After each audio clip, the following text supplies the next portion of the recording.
Good evening. Welcome to Chatham Township Committee meeting. Today is October 10th, Thursday. Now I call this meeting to order. Greg, the adequate notice was given. Yes, adequate notice of this meeting of the Township Committee was given as required by the Open Public Meetings Act as follows. Notice was given to both the Chatham Courier and the Morris County Daily Record on January 4th, 2019.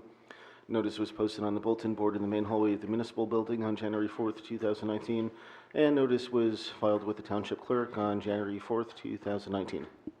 Great, thank you, Greg. And now we have Township of Chatham and Green Village Fire Departments here, and I'm going to ask them if they could lead us with the Pledge of Allegiance. Please come up to the microphone.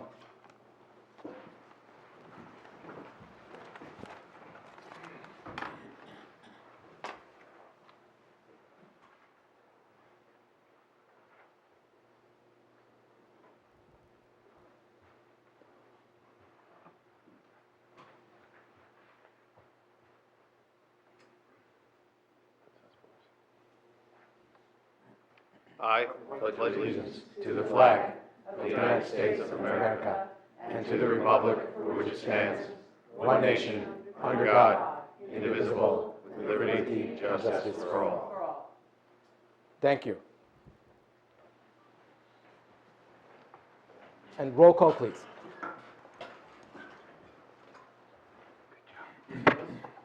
Here. Mrs. Schwartz? Here. Mr. Ritter said he will be absent tonight.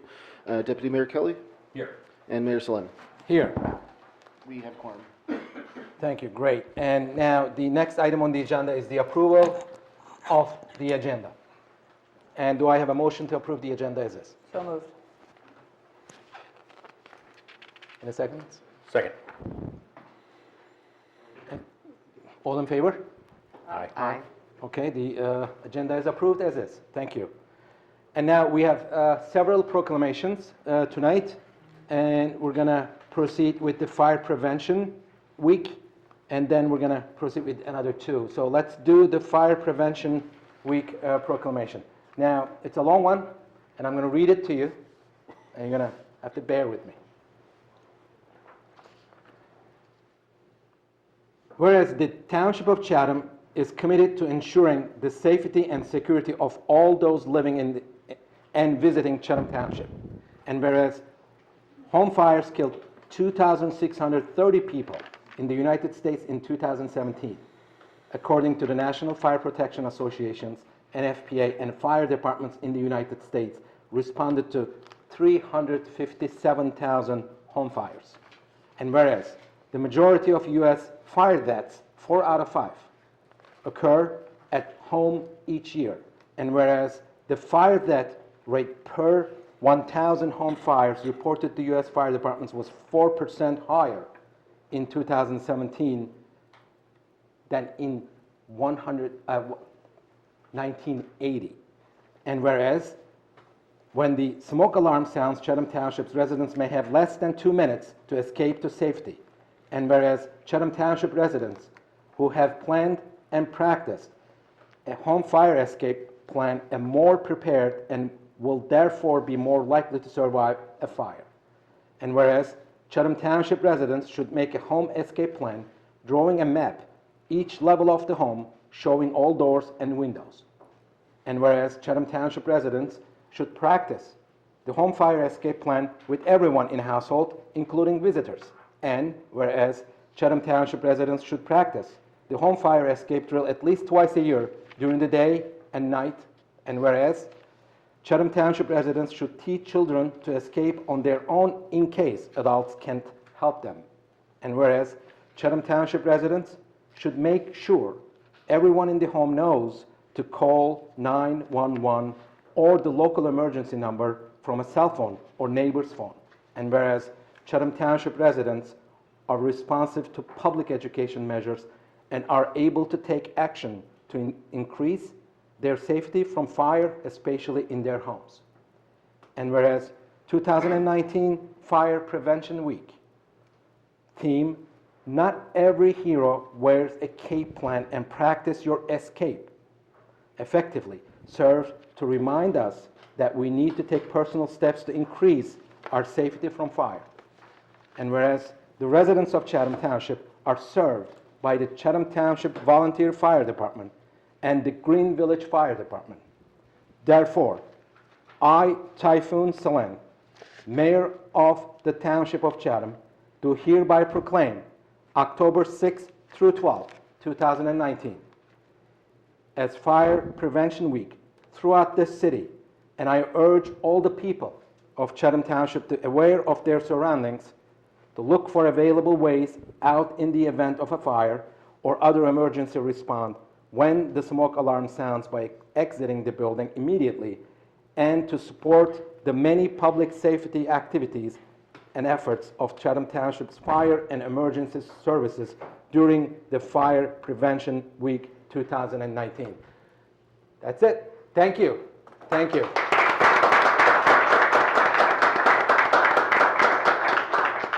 And now I am inviting all of our heroes here, standing in the back there, who just led us with the Pledge of Allegiance, to receive this proclamation. And if you don't mind, please come up here and we'll give you this proclamation and have a photograph together.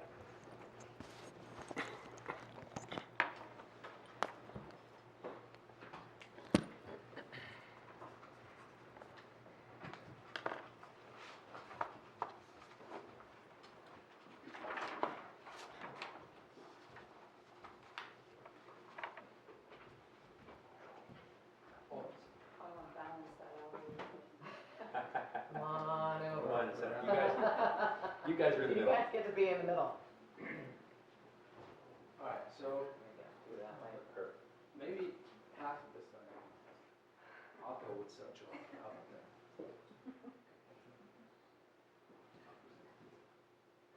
Anyone needs to take the back? You.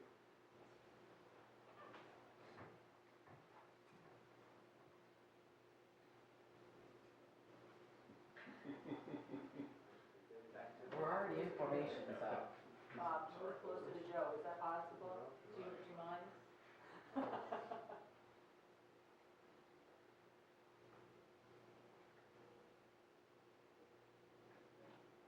more.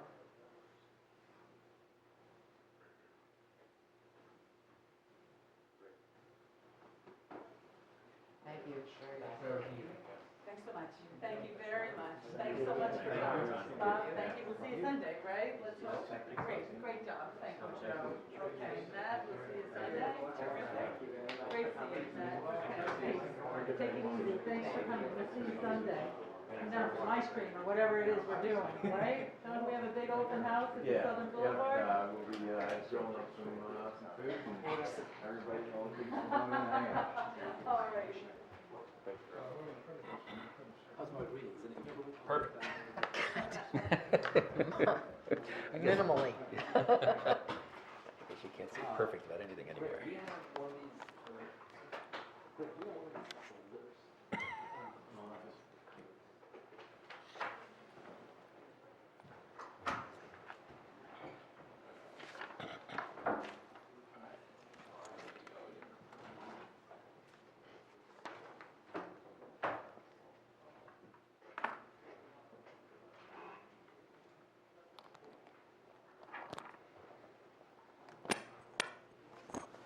Okay, as I said, there are two more proclamations, and the next one is to honor our Board of Health chairman for last several years.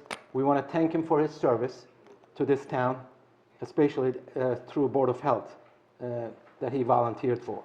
And his name is John Nachtigal. And I am going to read the resolution. It's not a proclamation, it's a resolution. It's a resolution 2019-182. Now,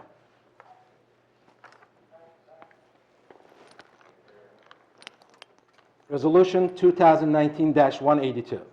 Resolution of the Township Committee of the Township of Chatham, County of Morris, State of New Jersey, honoring John Nachtigal. Whereas John Nachtigal was first appointed to Board of Health in April 2003 to fill a vacancy, and whereas in 2014, Mr. Nachtigal was selected to serve as Vice President for the Board. a capacity in which he served for 8 years. And whereas in 2012, Mr. Nachtigal was selected to serve as board president and has continued to serve in that role through 2019. And whereas during Mr. Nachtigal's time on the Board of Health, he has offered invaluable guidance in the review of septic applications, advocated for responsible restrictions on noise violations, and brought attention to a variety of public health issues. And whereas Mr. Nachtigal also had a career as health administrator in Morris Township, and whereas Mr. Nachtigal has announced his resignation from the Board of Health after 17 years of dedicated service to the residents of Chatham Township. And whereas the Township is grateful to Mr. Nachtigal's wife and children for sharing his time and talents with us as he helped make Chatham Township a great place in which to live and raise a family. Now, therefore, be it resolved that the Township Committee of the Township of Chatham honors and recognizes John Nachtigal for his dedicated, devoted service and calls upon the citizens of Chatham Township to join in expressing our heartfelt gratitude and best wishes to him as he enters the next chapter of his life. Thank you.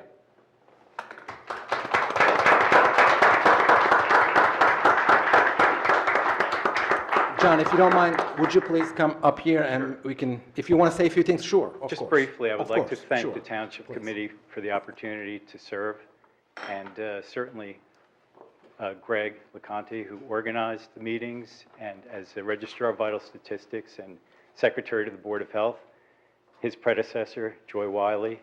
We couldn't have conducted the meetings without either of them. I just would like to say that, serving is not what you think it may be. When you have an agenda, you have to leave that with your ego at the door, roll up your sleeves, and get a consensus of your peers in order to get anything done. And I think that everyone should take advantage of that. I've certainly gotten more out of serving on the board than I've given. And as I like to say, it's the best job that I never got paid for. So, but thank you very much. Thank you.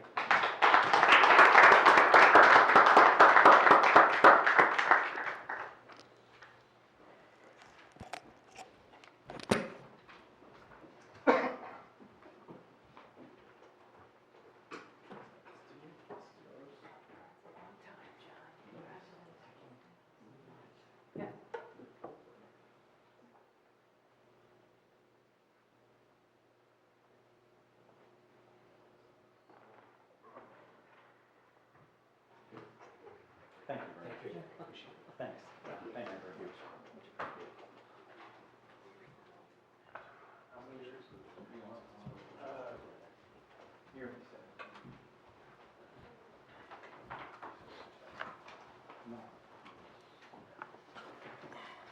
All right, so we're going to do this backwards, but do I have a motion to approve this resolution we just gave it? So moved. Second. Roll call. Mrs. Ness, Yes. Mrs. Schwartz, Yes. Deputy Mayor Kelly, Yes. Mayor Slin. Yes. Congratulations, Sean.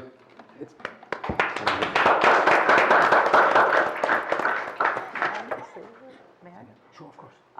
John, I would like to say that having served alongside you as a liaison to the department, to the Board of Health for a number of years, that it was a great pleasure serving with a true gentleman, a man who has a grasp of so much more going on in this township than anybody would think actually falls to the Board of Health. We've worked with a lot of different people, different health officers, various different collection of towns as the contracts changed over the years.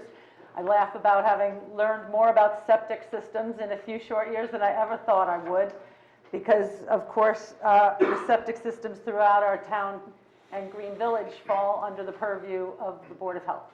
And it has been a really wonderful experience working with you, as you say, when you look at collaboration, when you look at hearing of citizens and the respect with which they're treated when they come before the Board of Health, whether it's a concern about a noise issue or Certainly, we had the vaccination issue coming up a few years ago and the anti-vax movement as well. So thank you for your service. 2003 is a long time to have been in this arena, and we should all be very grateful to you. I certainly am. It was a pleasure. Thank you, John.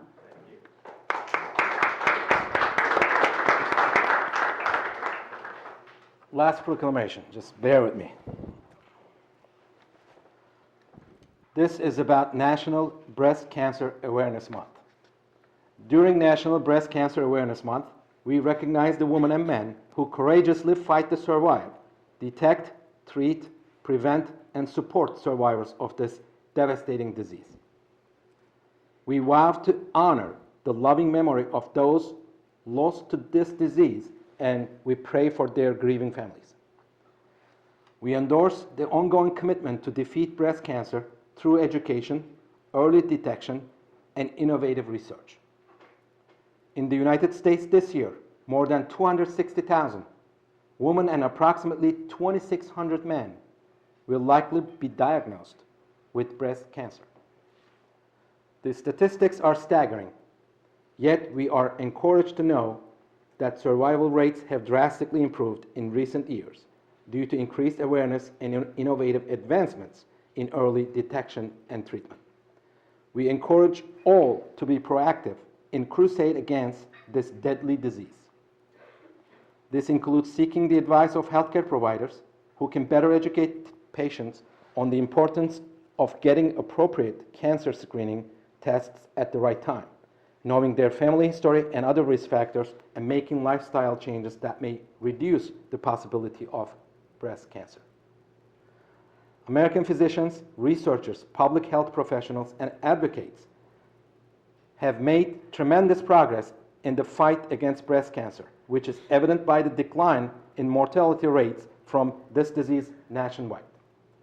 Each life is precious. For this reason, we endorse the pursuit of greater understanding of this disease, support pioneering research, promote effective prevention strategies, and encourage broad access and healthcare screenings. Together, we can usher in a new era of hope in the fight against breast cancer and anticipate the victorious day when this disease no longer plagues our nation. Now, therefore, I, Typhoon Selen, Mayor of the Township of Chatham, recognize October 2019 as National Breast Cancer Awareness Month.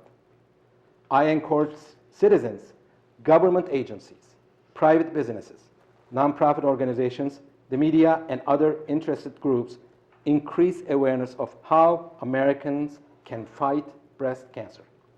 I also invite other residents, healthcare professionals, business owners, and organizations to join me in recognizing National Breast Cancer Awareness Month. Thank you.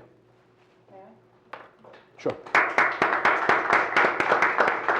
Folks, for a number of years, I've had the honor of an affiliation with the Barnabas Health Ambulatory Care Center in Livingston, and while it's not under the purview of the healthcare providers that serve our community directly, it's really an honor to see the compassion, the progress, the opening of the conversation of mammogram, of breast screening, of coming on in and getting it done. And some of us have to do it a little earlier because of genetic background, because of family history. We have an affiliation with genetic screening at the Ambulatory Care Center where I work. If you have a history of breast cancer in your family, you can come on in and consult with a risk manager when it comes to any genetic possibility of having breast cancer. The total of mammography, breast ultrasound, breast MRI that this one facility alone performs in a week amounts in the thousands. And not just in October, which is Breast Cancer Awareness Month, although when you see the lines, you think maybe it's the only month you can get a mammography. That's not true. 12 months a year, we have a long list of women and men who come in to make sure that they have a chance for early detection. Don't let it go by. Don't let your annual checkup go unnoticed, undetected. All of our Affordable Care Act plans provide for this, for women to come in and have their annual screening when they reach a certain age. Not long ago, one of our former township residents, the famous Dr. M. Michelle Blackwood, who is a pioneer in the field of breast cancer surgery, posted a video on the RWJ Barnabas website talking about early screening, talking about the need for getting out there, getting ahead of this. And I'm so proud of my affiliation with the wonderful Dr. Blackwood, of all the breast care surgeons and disease management professionals we have there. Don't let it go. I can speak firsthand when I see the involvement, the professionalism, the dedication to really reining in this disease and treating it, and as our proclamation says, for a day when perhaps we don't have to deal with it at all. So thanks. Thank you, Karen. And I would like to add that Breast Cancer Awareness Month is not only just to make people aware that they should go get their breast care screenings, but also that we need to continue the fight for women's health care and women's health issues. That it's important to allow everyone to get access to a mammography, early detection, greater study of women's health interconnections with hormones and hormone therapy and resulting cancers, as well as greater access to MRIs, which may not be covered under health care plans today. So it's not only becoming aware and talking about this during this particular week, but it's an ongoing effort to help fund women's health research in general and to make sure that people have access to the care that they need. So it's a very important topic. Thank you for the proclamation. You're welcome. Who's receiving this proclamation? I will Okay. take it if you'd Okay, like. I will Present give it it to to the you. Sure, lovely women sure, and men that I can. Sure, yeah. that's perfect.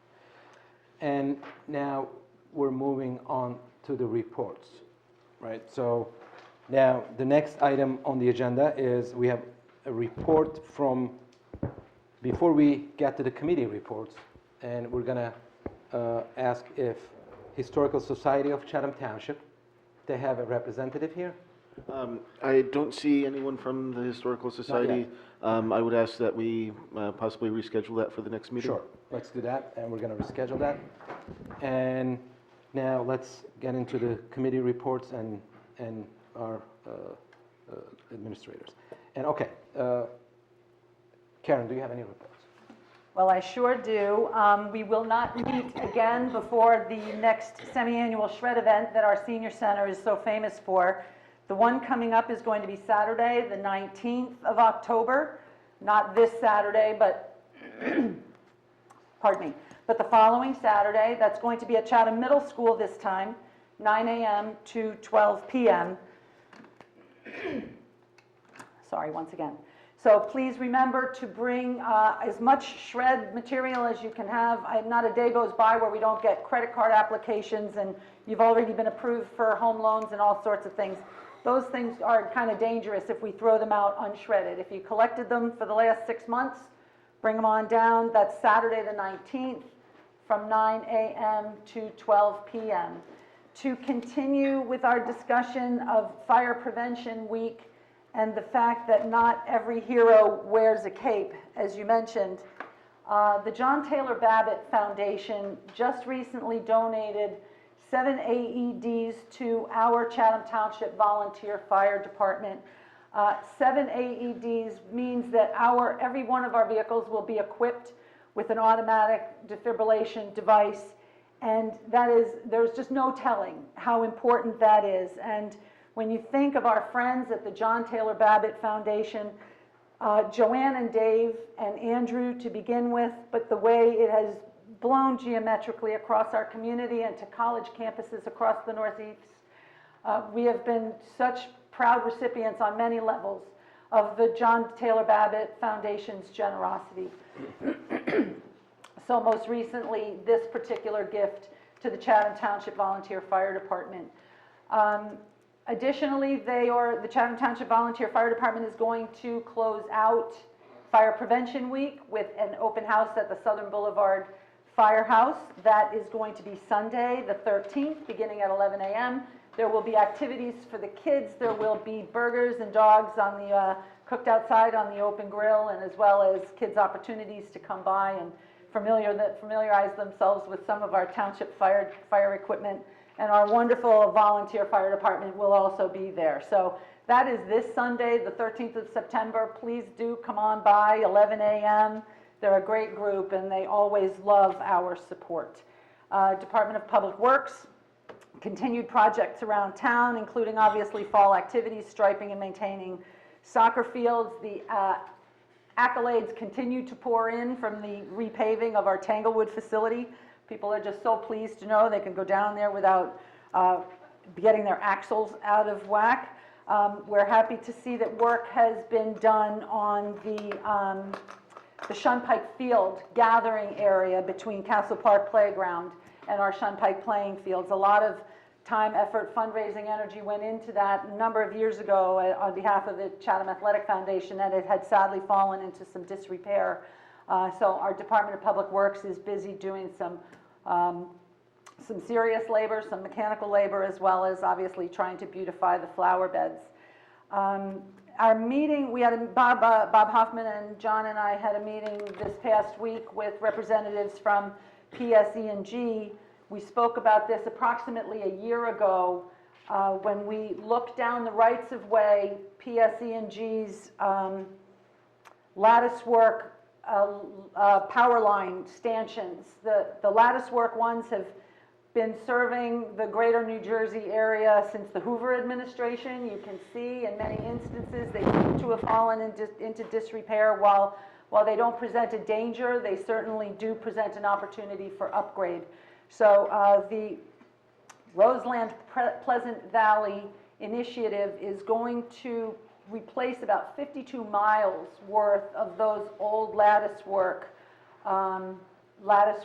wire conductors. They're going to be replacing them with 39 to 40 foot Y structures, different than the monopoles that are newly installed there, adjacent to the lattice work ones. So those are going to be happening. We have approximately 22 in our immediate area that are going to be done. This is 2021's work, I believe, but we're trying to get a grip on this now. They're going to be creating a staging area, and they're going to be getting down to work on it. So when we start hearing more about this project, please know that Chatham Township is in constant contact with PSE&G on this matter, and we will be bringing updates as we have them. And that is what I have. You're on. Thank you, Karen, appreciate it. And before I get to Tracy, and we just rescheduled the Historical Society of Chatham Township report, and I see in the audience Tom Salvas. I want to just recognize his service to Historical Society of Chatham Township for many years, and as also our staff here. And thank you, Tom, and thank you for coming to the meeting, and appreciate it. Tracy. Colony Pool Committee met with Bob. We haven't met formally since the end of the season, but we met with Bob to review the season. We're happy to report a 7% increase in membership year over year. I think largely due because we decided to reduce the rates, and that made it more attractive for people to come and try Colony Pool. We had a number of new memberships, brand new to Colony this year. So we're hoping that we can replicate that over time, and that'll be a discussion item on the agenda for later today. But we did look at a reduction in marketing and landscaping costs, and to review future improvements, some goal setting, and some ideas that might draw in some more families to Colony Pool. Recreation didn't meet, however, we also had, Bob's been very busy. I have had some discussions with Bob about the need for some sort of rec representative or some sort of rec advisory committee, whether it's a part-time person or whether it's an advisory committee function that has to do with grant writing and proactive management of our recreational facilities, our pocket parks, our Castle Park, including Colony Pool, an overall look at all of our recreational facilities. And so that's something that we're discussing as part of the budget planning process. And the Communications Committee will be meeting next week to discuss the status of the police website. Chief Miller has been laboring for 3 months with the new chief, with the new police website. It is live, but it's not quite where we want it to be. So we're going to be meeting with City Solutions to try and work on that, and then once that project gets done, we'll be able to start on our website project, but it's been a bit of a delay. So we'll hash that out when we meet with them next week. The Environmental Commission did meet. I was not able to attend, but I did attend the Great Swamp Watershed Gala, which was a great deal of fun. And we also got a nice shout out for our efforts to control and reduce plastic bag use by the president of the board, Nick Platt. So he gave us a shout out during his speech, so that was very nice to hear. And then the other thing that I think, Bob, you might have in your report, we did get notification from PSE&G about vegetation management coming up in the right-of-ways, and you'll be discussing that. So I just wanted to express my concern about that plan. I don't want to have repeat what happened on Fairmount, where all of a sudden we found out all the trees were cut down and people were very unhappy. And they said this is going to start somewhere on January 1st, so I hope that we have the opportunity, John, I know you responded to my question. I hope we have the opportunity to have a little more leeway, a little more discussion with PSE&G as they look to go through the rest of their easements in the town. We don't end up with the same problems. And that's it. Thank you. Tracy? Mike? Thank you, Mayor. 3 items, just briefly. The Historical Society was on the agenda for tonight and will be here at the next meeting, and they'll be able to give that report much better than I can, but they have a lot of interesting historical preservation news to share. The Chatham Community Garden is nearing the end of its harvest, and that will allow them to do a much delayed and much looked forward to upgrade of the gate into the garden. If anybody's wrestled with that in their ins and outs, they can understand that.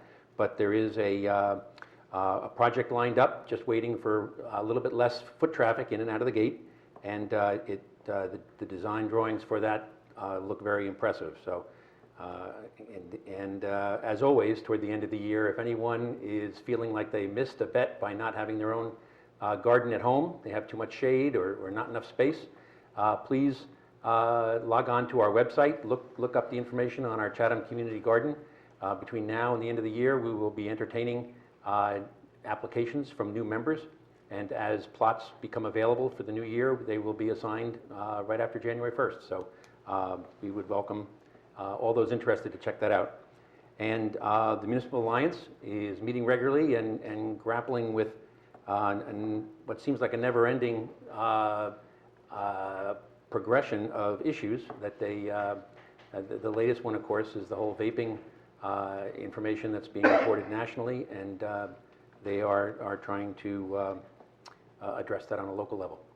But that's it, Mayor. Thank you, Mike. Greg, you usually don't have anything, but last time you did.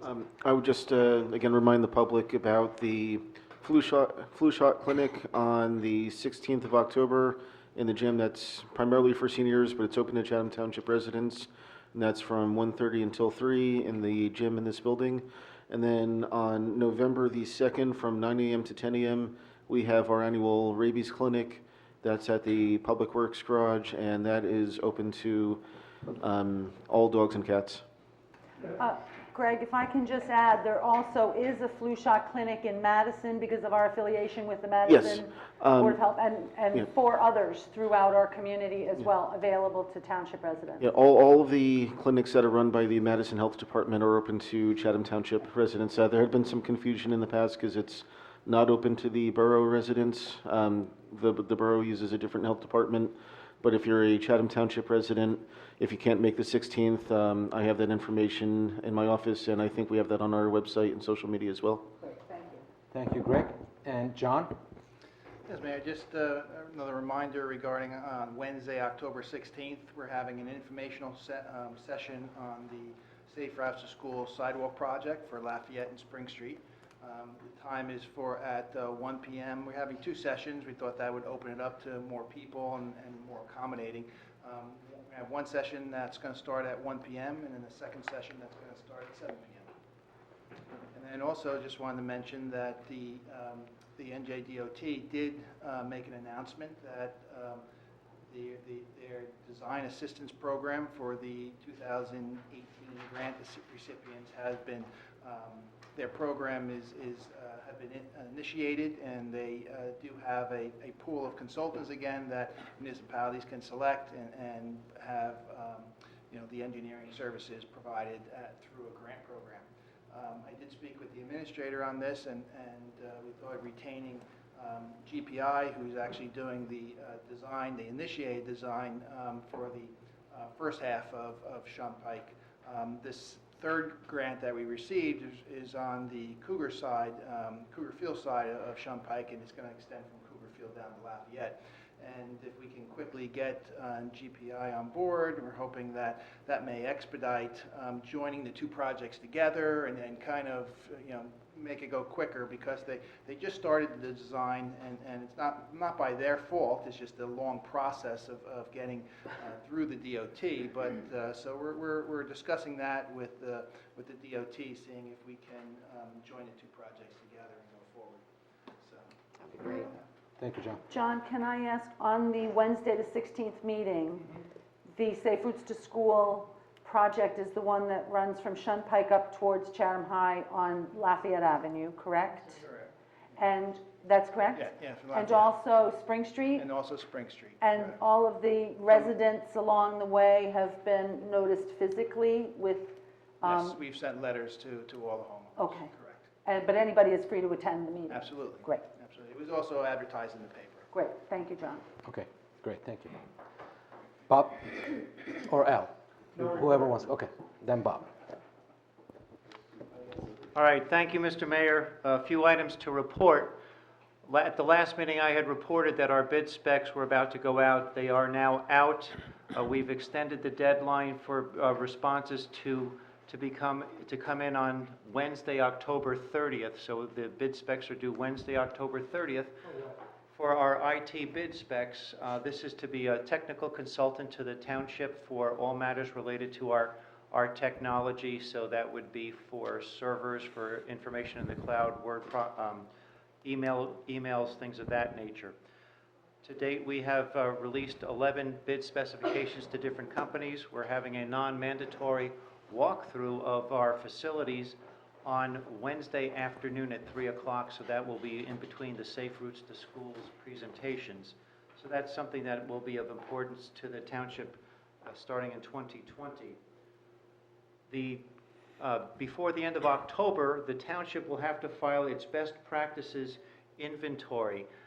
These are questions that the state puts out, and all municipalities must respond to this best practices inventory.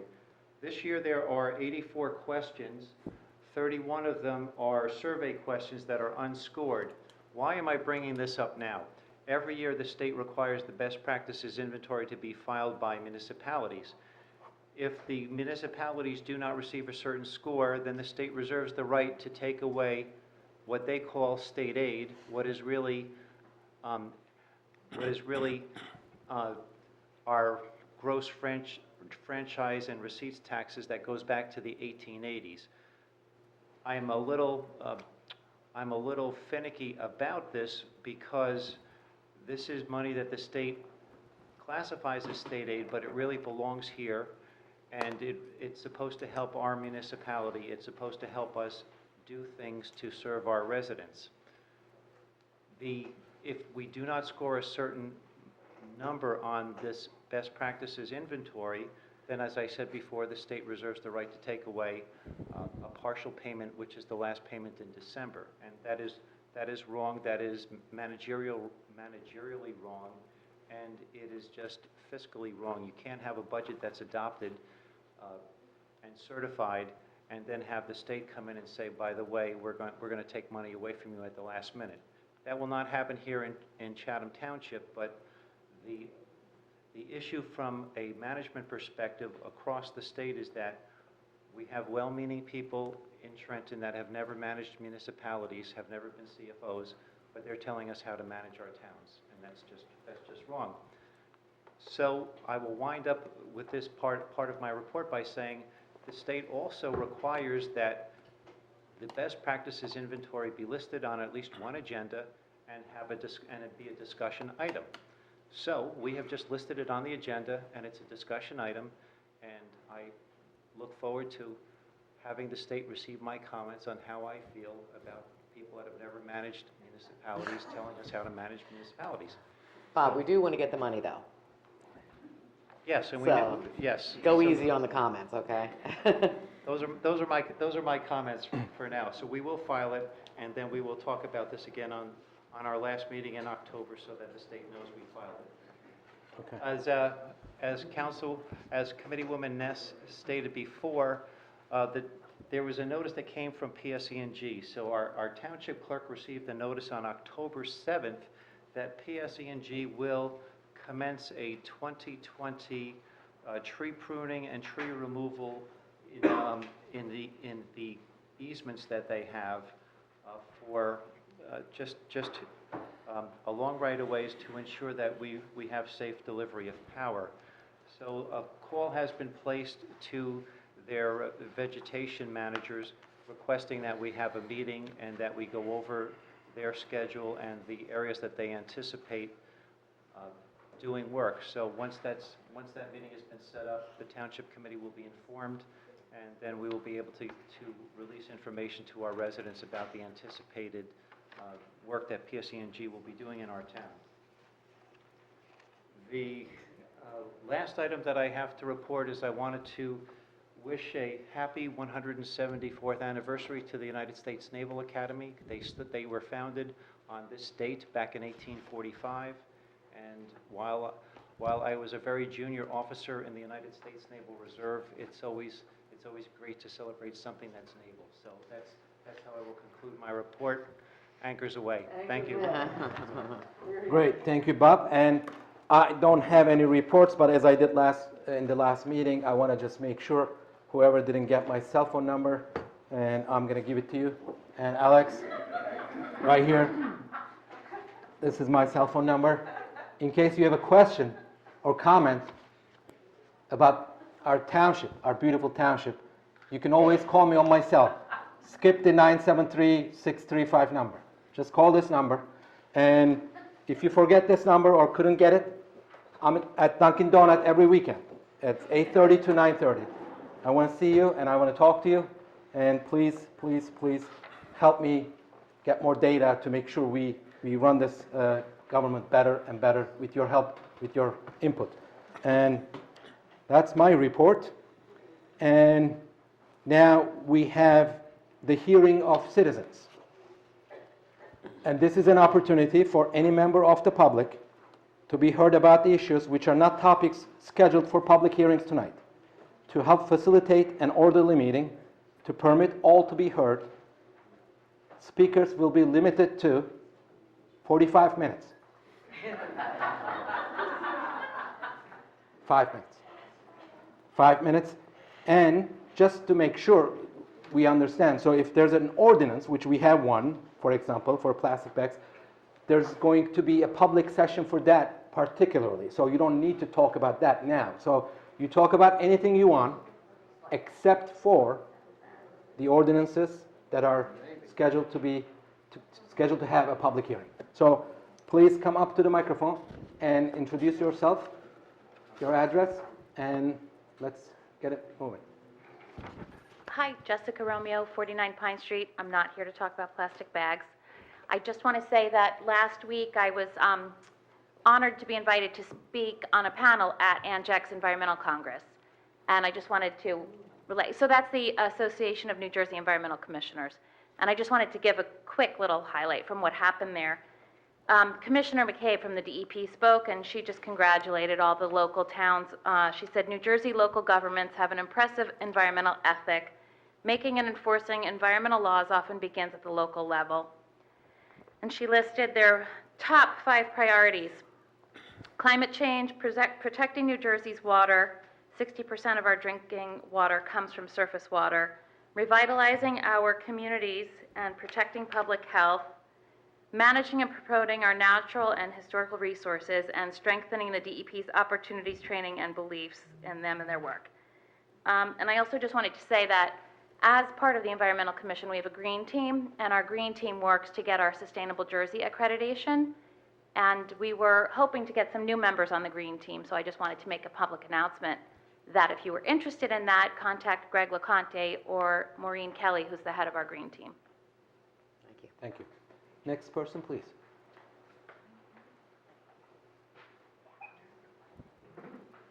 Yes. Dan Miller, Green Village Road. Happy to maintain a large amount of property and keep it green. Hopefully the bike riders won't continue to throw their plastic bottles out on our lovely property. Bike riders are a discussion for another day. For a while now, I have been asking about what we are doing to hold Morris County accountable for maintaining open space, in particular at this time, the Kirby property. Has there been anything done about that, especially when we're talking about restructuring debt and we know that we haven't even completed paying for the Kirby property over $80,000 an acre? I think you're going to have to wait for Bob to come back, because I think, as he stated when you asked this question the last time, that he was in discussions with Morris County as to how to get them to come out and maintain the fields, and what the existing agreement was, and whether they were honoring the existing agreement. And I know Bob's been following up on that. So, Bob. I know the existing agreement is twice a year. Dan wanted to know if there was any follow-up on the management of the Kirby property as regards to Morris County and the grass cutting and those kind of things. The answer is yes, but no satisfactory answer. So there's just been, voicemails that have been left. We haven't connected. Okay, because, years past, we've heard excuses of it's wet. We were only able to do this. We were only able to do that. There couldn't have been a better year this summer than to get in there and get it cut and get it cleaned up. And, our lovely Green Village Pond trail system, which I like to call Souter's Pond because that's what it was from Souter's Farm there, connects right into it. But you can't do anything. You can't, it's passive, so you could walk it, you could take pictures. There's wildlife. It's a huge amount of property, and it was quite expensive, and to have it where you can't use it is really kind of wrong, all in all, with all that money. Thank you. Thank you, Dan. Anyone else would like to come up and speak?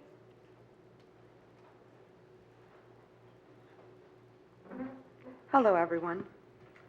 Rez Estevez, good evening. Southern Boulevard in the Township. My question pertains to, I noticed to an item in the agenda for executive session pertaining to the affordable housing mandate and the settlement related to it. I wanted to understand what the Township's going to do about a problem at hand, in that a lot of discussion has been had in executive session. At some point, the committee is going to need to report something to the residents in the Township with respect to what is at hand, what is in mind, and in what direction we're going.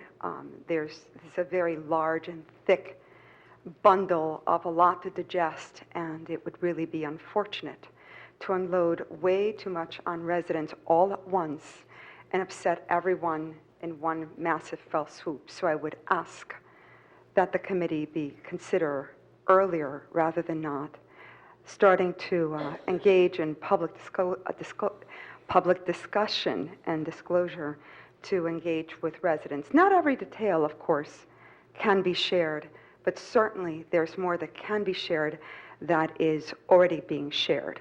So that's the first ask. The second ask relates as follows, and it's to make sure that it's a point of clarification to ensure that I have this clear in mind. The mandate upon the township for affordable housing is one to afford developers the opportunity through zoning to come into the township and build affordable housing units to comport with the state mandate. It is a requirement to accommodate that through zoning rather than the township itself engage in funds and fundraising through taxes to build such housing. Is that a correct understanding? And I wanted to get some comment from the members of the committee at hand. Or counsel for the committee. That's for attorney to address, and if he chooses that. There are various methods that a municipality can choose to meet its affordable housing obligation. The Township Committee chose two primary avenues in its settlement agreement of December 13, 2018, which was approved by the court on February 22, 2019, and has been on the Township website for at least since then. The two primary mechanisms that it chose was 24 units at what is commonly referred to as the skate park. Yeah. And there is a 74-unit obligation at a site to be determined. Right. And so those But that's are not on the township to build itself, rather to permit through zoning the availment of that to builders, correct? That's one of the routes. That is if it's not 100% affordable housing development. It The is. municipality chose to be the municipal sponsor of 100% affordable housing development. At the skate park, the so-called. No, at the 74 units. At the 74. So the skate park is being built solely by the developer of Dixie-Dale. The 74 units at a site to be determined is the responsibility of the township through the selection of a developer and working with that developer to obtain the necessary funding for it. So that developer would obtain the necessary funding, build it, subsequently operate it, not necessarily on township taxpayer dime. Well, that is not correct. There is a requirement that if you have a 100% affordable housing development, the municipality must be, it's a municipally sponsored development, so the township must be willing to adopt a resolution called an intent to bond resolution, which is that the township will, if necessary, participate in the funding of that development. If necessary, participate in the funding in the event that there's any builder shortfall.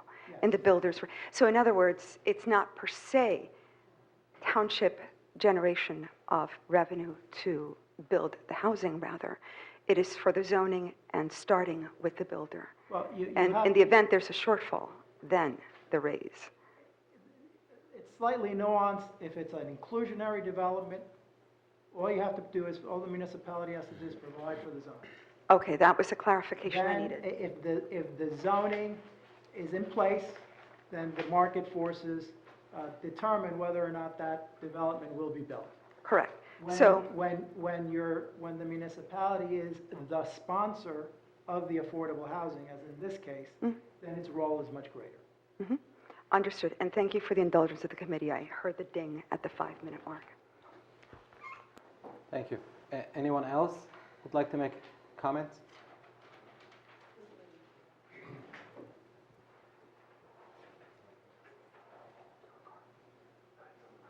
Good evening. My name is Stuart Carr at 3 Crestwood Drive in Chatham Township. Could I have a little latitude to talk about plastic for a moment, because I have to leave, or just make Mr. my Carr, comment? you can, but not right now. If you can hang out for a few minutes, I've we're gotta going to leave. get to that. So, like, immediately after this. When we close this, I'll have some, okay. when we close the floor, Okay. then it's going to be the time for plastic bag discussion, probably in 5-10 minutes. Okay. I have a general comment then about the whole discussion of plastic bags, that governing and all that. it's a little bit, I guess, minority view relative to the newspaper, relative to Ms. Devlin, relative to Ms. Who else? Romeo and some other folks. I think this whole discussion over time, net was a very, very positive experience for Chatham Township. We have fireworks going back and forth, people, I think, having very good opinions back and forth. We have politics involved, any number of other things. And in contrast, I think, to some folks that said they'd be embarrassed to bring their kids here, I think, frankly, this should be required reading or required viewing for junior high and high school in Chatham, because you've got anything here from politics, you've got the Schwartz factor there about, number one, talking about philosophy, you've got how do you craft a legal document, how do you enforce a legal document, should we even have this at this point because of the education versus the legality issue in the whole ordinance dimension. We have Mrs. Kelly, who was standing back, to one of the meetings. Mrs. Schwartz did not take the bait. Was that appropriate? I think probably out of line because it was a forum for debate as opposed to protest. Other people are different. You've got a whole number of things that could be in a high school full semester with a couple of tapes here. So I think, again, it's a very, very positive net for everybody. And you got some kids here. I don't know whether you guys think you should be embarrassed by seeing this. I think it's a very, very good thing. And I think in contrast to other places where we have everybody totally quiet on the dais, we have a huge number of different ideologies here. We've got this Republican branches and all kinds of nonsense going on. That's all very, I think, healthy for the whole discussion, not negative. So that's my minority view on that. I think, again, I applaud Mr. Sullivan or Mayor Sullivan for being a good referee in this whole thing, and I applaud everybody doing their homework, not only on the politics, but also on the substance. We had Ms. Estevez, I think, a couple of weeks ago up here talking about 3 different kinds of microplastics. Mrs. Ness fires right back. There's your STEM, dimension in the case study. So I think there's a lot of very, very positive about that. So again, that's my glass half full about this whole discussion over the last, few months. And again, hopefully we could take that theme on a lot of these other more important things, whether it's affordable housing or other things that we have coming on, and again, keep that enthusiasm. I think, again, net, it's positive. Maybe we can a little bit out of line here and there with some of the stuff, but on balance, relative to other municipalities, again, I congratulate the bunch of you. So, again, minority view, throw tomatoes, but I think it's a very good thing. The reason I'm here is much more mundane. Capital budget, not the operating budget, but the capital budget. Peaked by, I think, a conversation with somebody, Mr. Hoffman, a couple of weeks ago. I wanted to get a handle on the bump, what exactly we have there. My understanding from looking at the financial statements as a layman, there's somewhere around $11 million of bond anticipation notes between the township and the sewer authority. Is that about the rough number? Is that okay to If you would respond like to my email from the other day?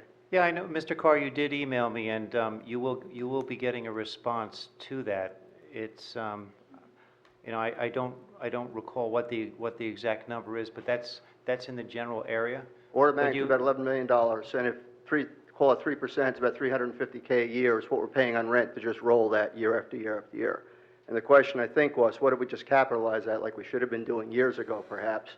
It goes from roughly $300,000, $350,000 to about $850,000 a year when you take, say, 4%, 20 years times $12 million. I think that was the answer to the question the other night. It seemed pretty straightforward. I'm not sure why we had to go around that. So am I missing something order of magnitude-wise, $500,000 difference? Yeah, you are missing something. Okay. So when I respond to you with the email, Mr. Carr and I have exchanged emails. He's had some very good questions, and it's required some time to get responses to them, and we have done that. Your question had to do with the capital budget, was not just about the current capital budget, but was about capital budgets for 2020 and beyond. That's another part of my question. So, yeah, Strictly on the bands, that's well, $12 million. We need to talk when I have the spreadsheets in front of me, when I can tell you when the 2017 bands, what the principal and interest payments are for those, as well as the 2014. So. Well, the way I looked at it was you've got $12 million total, all of which is being rolled on one-year turn, so it's interest only. And at some point, being responsible, we should capitalize that and start paying off corpus. Well, it's not which just, we have- it's not one-year interest only, because bands starting in year 3, you have to make principal payments to them as well. Okay. So that's why your response required a little more information for you. I said, well, roughly, if we have $12 million and we're going from bands to capitalizing, we're talking roughly $400,000, $800,000, $900,000. That's the difference. About $500,000 is going to be increased debt service once we bond that out. That's the order of magnitude in my cursory calculations. And that's your cursory calculation, so when I respond to you, I'm happy to sit down with you and go through it, but I'm not gonna do it right now. Okay, well, All again, right. just order of magnitude, that's what Mrs. Nesser's question was, I think. All right, the next question on the 5-year capital budget. We have $5 million plus or minus in the budget. Is that roughly the number?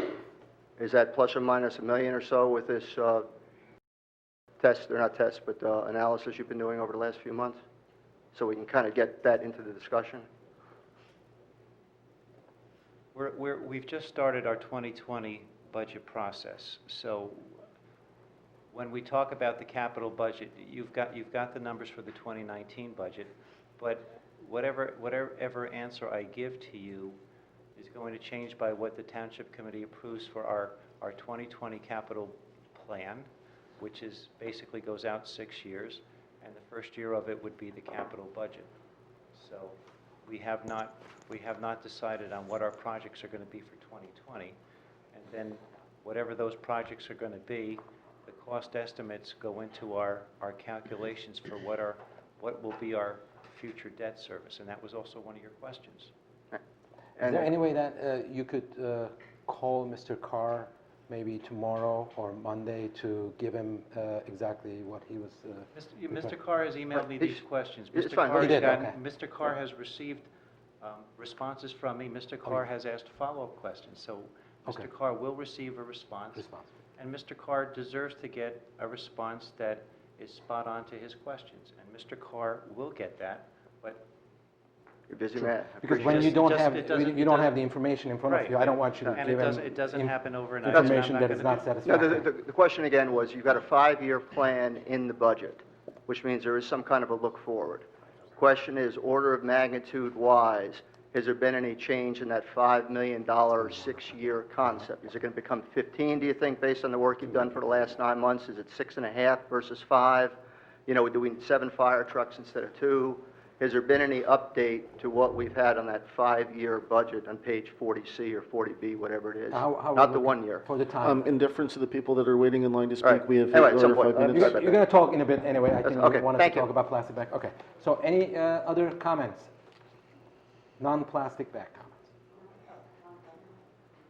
All right, none? Okay. None, or you come in to speak? Plastic, okay, then you need to wait 3 minutes, couple minutes. But you can speak, just give me a minute, I'll move this agenda forward. And you wanted to talk about something else or plastic bags? Oh, I have nothing to do with plastic. Oh, okay, then you can speak then. I might be the minority. To Mr. Carr's point, Genevieve Castellino, Chatham Township, Ormont. To Mr. Carr's point, I do appreciate the debate that happened here, and I will thank Mrs. Schwartz for getting my husband involved in township politics, because up to this point I wasn't able to, but he came flying out of the office to hear you speak, so thank you so much for that. So I read an LTE about developers' fees and ordinances and all this kind of stuff this morning. Can someone explain what this is about? I read a letter to the editor this morning about an ordinance that passed on Monday, and that there will be no developers' fees, and the candidates are proud to stand for. Can someone explain what was going on with this planning board meeting on Monday? Well, I wasn't at the planning board meeting, so you'd have to go ask the planning board. But the role of this township committee is, approximately a month ago, it introduced 2 ordinances. One, an affordable housing ordinance, which is an ordinance that has the explanation of how the municipality will administer, through an administrative agent, the affordable housing in town. It's a mechanical ordinance, a procedural ordinance of how to determine eligibility, how to do marketing of the affordable housing, things of that nature, which are implemented through an administrative agent. The second ordinance is a developer fee ordinance, and that ordinance is essentially an amendment of both of these are really redoing existing ordinances. The affordable housing ordinance has been in existence for probably since 2010 or before then, and the affordable housing development fee ordinance was first adopted in 2000, at the end of 2008, and then amended at the beginning of 2009. And that is an ordinance that provides for a fee, if it's a commercial development, of 2.5% of the equalized assessed value of the improvement, and 1.5% of the equalized assessed value of a residential improvement. Those ordinances, both of them, are scheduled for a public hearing 2 weeks from tonight on October 24th, where the full presentation and discussion will be made. So it was passed in 2008. The first ordinance, there was an original ordinance in 2008, amended in 2009. That ordinance has not been implemented as part of our affordable housing settlement that I just referenced a few minutes ago, of December 13th of last year. The township is required to implement the spending plan, which is how affordable housing development fees are spent in order to promote affordable housing, and then obviously you can't spend something which there is no source of revenue, and that is the affordable housing development fee ordinance.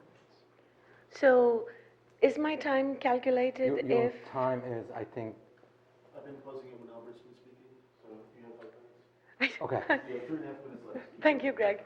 So when we talk about developer fees, is it my understanding that this is a fee that a developer of a property pays to develop a property, and a percentage of that goes into a fund that would be used for any expenses related to affordable housing as it affects the township? Is that my correct?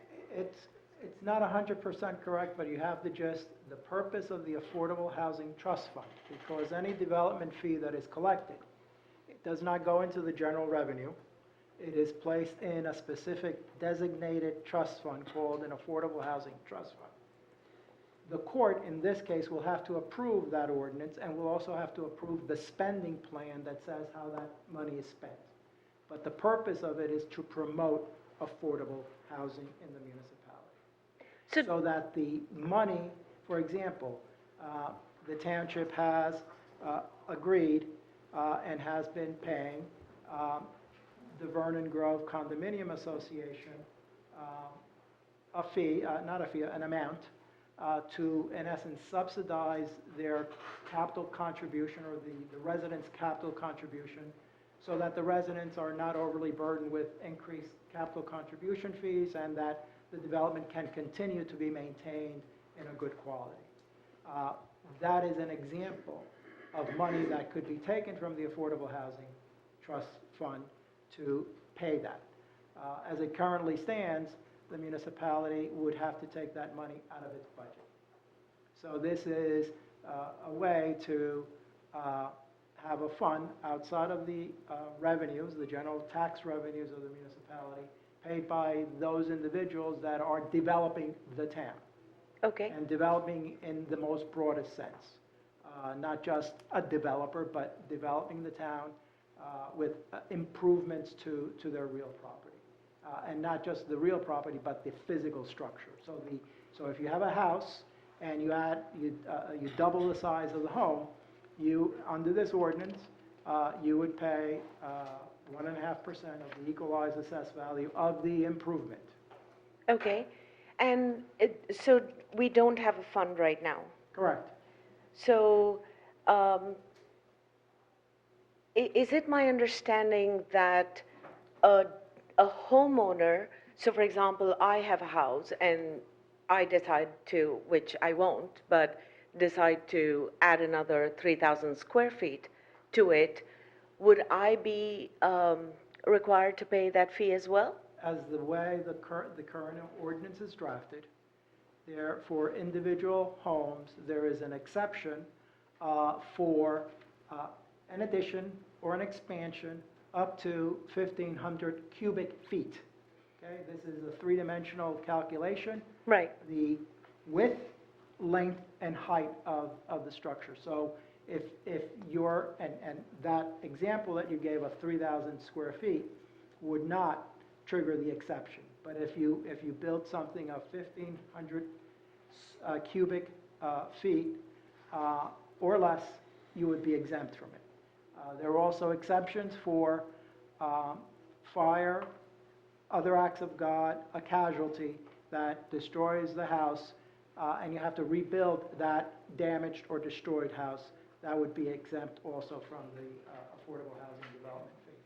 What the planning board was referred, or this committee, when it introduced the ordinance, because it's a zoning ordinance, part of the land development ordinance, the Township Committee on the Municipal Land Use Law has to refer that ordinance to the planning board for the planning board to make a determination of whether it's consistent or inconsistent with the master plan. That is what occurred on Monday. But as I said to you, this is really an ordinance that already exists, hasn't been implemented, and the Affordable Housing Settlement Agreement requires that the township proceed forward with implementing that ordinance. Okay. So, sorry, just one last question.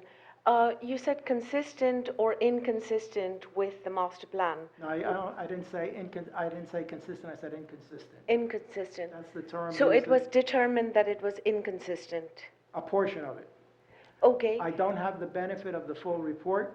Okay. I am waiting for the planning board to send the report that explains what their determination was. As I said, I wasn't there, but I want to see what the report says that the township planner will forward to the township committee, hopefully before the next meeting. Okay. So was anybody from the committee there at that meeting? I think Karen was there. Was Karen? I mean, you don't have to respond. You Well, don't need again, to respond. the- It's up to you. You don't need to. You don't need to respond. Right now, If you- we're, I think the No, discussion. so let me the just put this discussion in. before this body is the planning board made a recommendation. It's being forwarded to the committee. The committee will address it before or during the public discussion on the 24th of October. I'm hesitant to suggest that we get into a back and forth dialogue until I see Sure, that and report. I completely respect that. The context within which I'm asking the question is when a letter to the editor comes out early in the morning and people like us who are actively involved in the goings-on in the township because we are tax-paying citizens, when this information comes out with no context, no preparation, no warning, and it's just thrown out there, you know, some of us are sitting there and wondering who's doing what, and because a lot of us do follow the planning board meetings very closely, so this came as a complete surprise to me. I certainly can appreciate that it may have come as a surprise to you. I don't recall whether you were here at the meeting when those ordinances were introduced, but before those ordinances were introduced and considered by the Township Committee, I read 2 long statements related to each ordinance, which explained what the ordinances were and why they were being referred to the planning board. So I don't know why Yes, you're actually, surprised. You probably, what I think probably happened is I was droning on and on and on, and you started to think about what you were going to make for dinner or tomorrow's morning, getting up Possibly, yeah. early to go to work. So Indeed. it may not have sunk in, but in my typical droning fashion, I went on and on about both of them. Right, So- and I think, you know, this discussion has definitely clarified a lot of things, so thank you. Thank you. Okay. If And you- in deference to the process, of course, the planning board is subject to the Open Public Meetings Act. The agenda was posted. It may not have seemed like the most exciting thing in the world, but there were members of the public there at the meeting. Obviously, members of the planning board were there, enough to create a quorum, so it did fit the bill. It was not televised, obviously. Some towns do televise their planning board and zoning board meetings. We do not, but it was open public meeting. Members of the public were there. The debate was certainly lively, and public comment was also entertained, so. Well, what happened in this case is no different than what happens on any other ordinance that is a part of your land use ordinance. You introduce it, it's referred to the planning board, they review it to determine whether it's inconsistent with the master plan. Thank you. Sorry, I do need to respond to that, to the comment.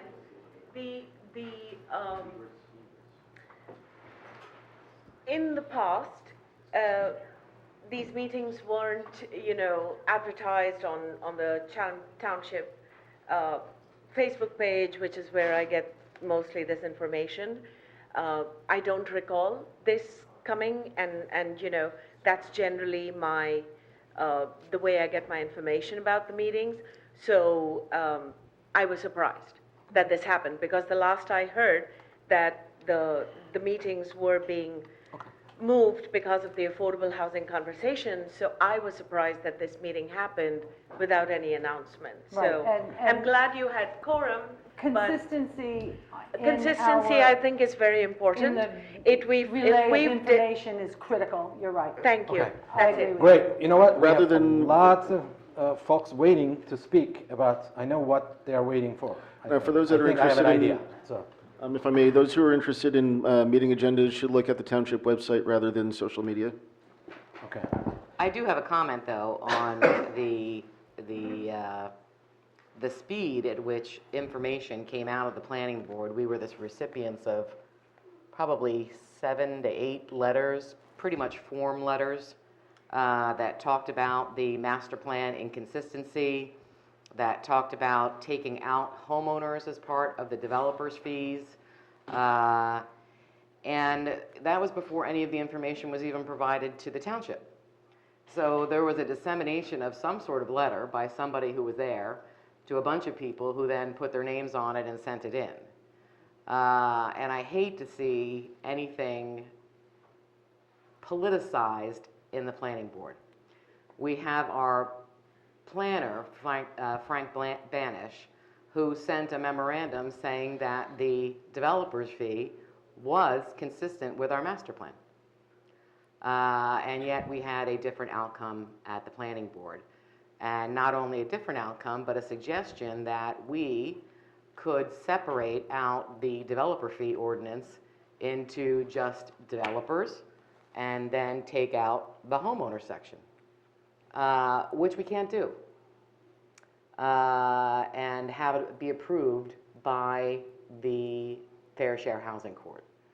So when we unanimously introduced this developer's fee ordinance in September, we all were under the understanding that our developer fee right now is 0. And when we go to the court and tell them how we're going to take on the development of 74 units and the development of future units, we're going to tell them we have 0. And we have to have a spending plan in place to do that. So I'm just sad that this misinformation has come out and people have the wrong opinion about what we're doing in terms of the developer's fee. If we have the opportunity, we all passed it very reluctantly. But again, we're all trying to figure out what exactly happened, because there were apparently a whole bunch of people who were the beneficiary of this information and these ideas of changing the ordinance and doing all of these things. However, we weren't the beneficiaries of that information. Well, if I may address that. Thank you, Albert. And my request to you would be is, you shouldn't be responding to letters to the editor. As I said in a moment ago. These were letters to, just to clarify, Albert, these were letters to the committee. Okay, then I was confused. But whether it's letters to the editors or letters to the committee, you have to wait until the official report of the planner is sent to you. I would think that all of us have to That- wait that- until the report, But so. what I'm saying is, you as a body should rely upon the report, the official report that is sent to you by the planner. That will be a memorialization of what the planning board found or did not find. As I said, as of this moment, I have not seen it. The planner will be sending it to you, and what it will in essence be is a modification of that report that I think you described a moment ago, the initial report, that will be revised to reflect what the planning board recommended. Okay. For a letter to the editor to be written about the proceedings of an open public meeting is certainly anybody's right. We had the vaccine people I referred to a couple of years ago. People were adamant about whether to have their children vaccinated. This was a subject of a Board of Health meeting, which is open to the public. We have open All public of meetings. those things are and- correct, they're open to Yes. the public, anyone And can comment anyone on can it. comment, you can write a letter. But your comments, what I'm suggesting to you is your comments should be based upon the planner's report. I agree with you. I That is understand the, that. Thank you. that is the official position of the planning board. Not something that is sent to the editor, not as something that is sent to you individually, but that is what you should consider. Okay. And that's all, my only request. Thank you, Albert. All right. Thank so you, Albert, 'cause I I, think that's important, that we need to have the official report before starting to disseminate out information and having letters written in that are basically a form letter saying the exact same thing without us having the benefit of the proper information. I think people have a right to write us with whatever's on their mind. Are you saying that they don't have a right to write us? No, I What don't. are you saying? I'm saying that People these are writing letters, letters to us because you open up I'm- the website and you click I'm email. saying that people are sending a letter to us that is basically a form letter that contains almost verbatim the same information that was given to them by someone on the planning It was an board. open That's- public, that's nothing- no, nothing- it was wait, an wait, wait. open public Yeah. meeting. That's Mr. nothing, Mr. nothing, Mr. nothing, Mayor, nothing we could do about this, so let's move on with the Correct. agenda. At this point, we're off topic, we're That's at right. the public hearing session. That's right. Or Let me- we're trying to complete the public right. hearing session. All right, let's move on. And the next item on the agenda is Ordinance 2019-17 prohibiting plastic bags. I'm just going to read the heading of the ordinance. Bear with me. Ordinance 2019-17, an ordinance of the Township of Chatham, County of Morris, State of New Jersey, prohibiting the use of plastic bags and regulating the use of paper bags by retail establishments within the Township of Chatham by amending Chapter 3 titled Police Regulations by adding a new Section 3-13 titled Plastic Bags Prohibited and Paper Bags Regulated to the revised general ordinances. Now, how we're going to proceed is that the first thing that we need to do, I'm going to open this to the public discussion. And again, you can speak about this particular ordinance, nothing else, this particular ordinance, and you have 5 minutes, the most. So within the 5 minutes, please make your comments and first introduce yourself, your address, and then keep going. Hi, my name is Anna Van Wee. I live on 36 Elmwood Avenue in the borough, so I'm not a part of the township, but I'm here to speak on behalf of the Green Team that is in Chatham High School. So at Chatham High School, we created the Green Team a couple of years ago, and basically our goals are to create sustainable habits and to reduce the amount of plastic in total. So obviously, our team is in support of the plastic ban ordinance that is taking place and being voted here tonight, but also within our school, we have made other changes this year. Recently, we got rid of all single-use plastic water bottles, so they are not sold in our cafeteria anymore. So that's going along with the... As of now, we only sell boxed water, which is made out of paper and is biodegradable, so that way we don't have to have as much plastic that then needs to be recycled in the township or in the borough. So our other initiatives have been working in the cafeteria and using metal cutlery instead of plastic packaging and everything all together. So basically, we have been working to reduce our consumption and carbon footprint, and overall, it has been working out to be an incredible thing, and I think it's creating great awareness recently in the high school, because last year we had 8 members, but this year we are now up to 40. So the fact that our youth now is really involved in this topic, I think is important here, because with you guys voting on this and for plastic bags to be banned in the township, that will then the youth is in support of that, and that will continue on throughout future generations. And we would like to see these steps taken now, and hopefully further ones continuing. Thank you. Thank you. Thank you. Next person, please. Good evening. My name is Nyla Ismail. I live at 15 Parrot Mill Road in the borough. I'm a senior at Chatham High School as well, and I'm the co-president of the Chatham High School's Green Team. Over the past year, I've been pursuing my Girl Scout Gold Award, which is a plastic bag recycling initiative within the Chatham community. I've written a reflection piece on my initiative, which I will now read.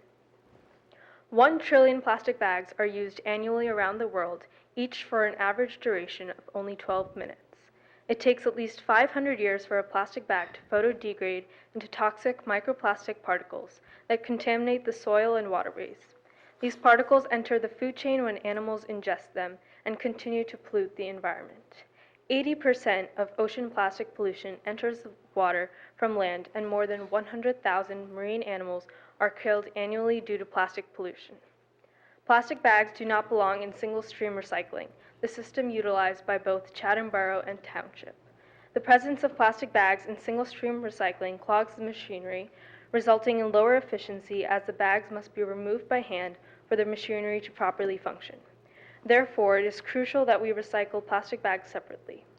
In the United States, according to a study conducted by the Center for Biological Diversity, only 1% of the 100 billion plastic bags used are returned for recycling. By limiting plastic usage and participating in proper recycling methods, the community can greatly minimize its environmental footprint. Recognizing the need for greater awareness of the detrimental effects of single-use plastic bags, I have decided to tackle this issue within the Chatham community for my Gold Award.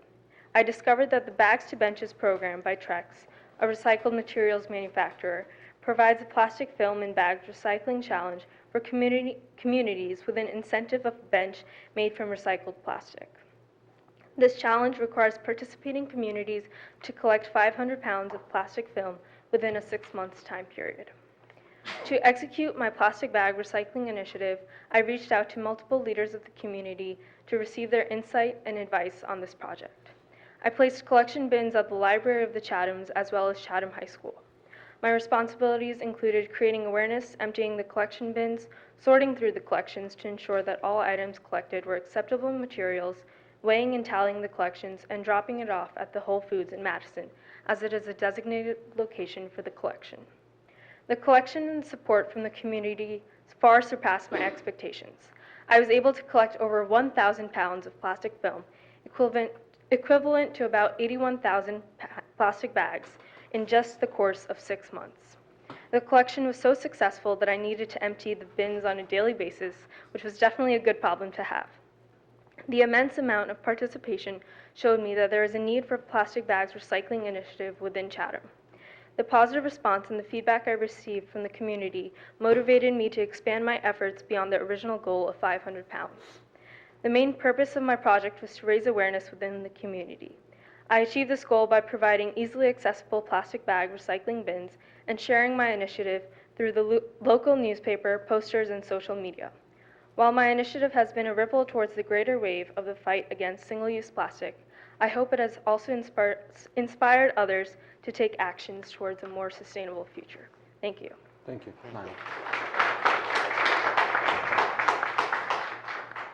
Hi, I am Braden Molina. I am the secretary of CHS's Green Team, and I came here to, 91 Westminster Road in the Township. I came here to speak today not necessarily to advocate for plastic bags or the ordinance in specific, but more or less to call on everyone here. It's important that as a youth I address all of you tonight, because not only is the impact that I will have as an adult important, but the impact that I have now as a 16-year-old is too. Not to be rude or anything, but I do find that my generation is at least somewhat more technologically advanced than the one I'm standing before now, considering most of us have not taken classes in Python or Java yet. But I would like to say that many of us at the same time all do believe in one common goal, which is saving the environment. I think, though, most importantly, my peers and I all advocate for this cause in our school and in our community relentlessly. And we brought it to you today because we want you to hear our voices as the youth of Chatham High School and as the future leaders. And we understand, obviously, that it seems like it will be jumping through hoops to basically go through with this ordinance, but I think it is important that we do acknowledge that these are the very hoops that we should jump through. We are supposed to be uplifting ourselves as a society and as an example for other communities, just as we are among our own students. Thank you.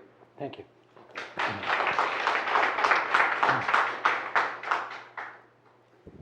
Yes, please.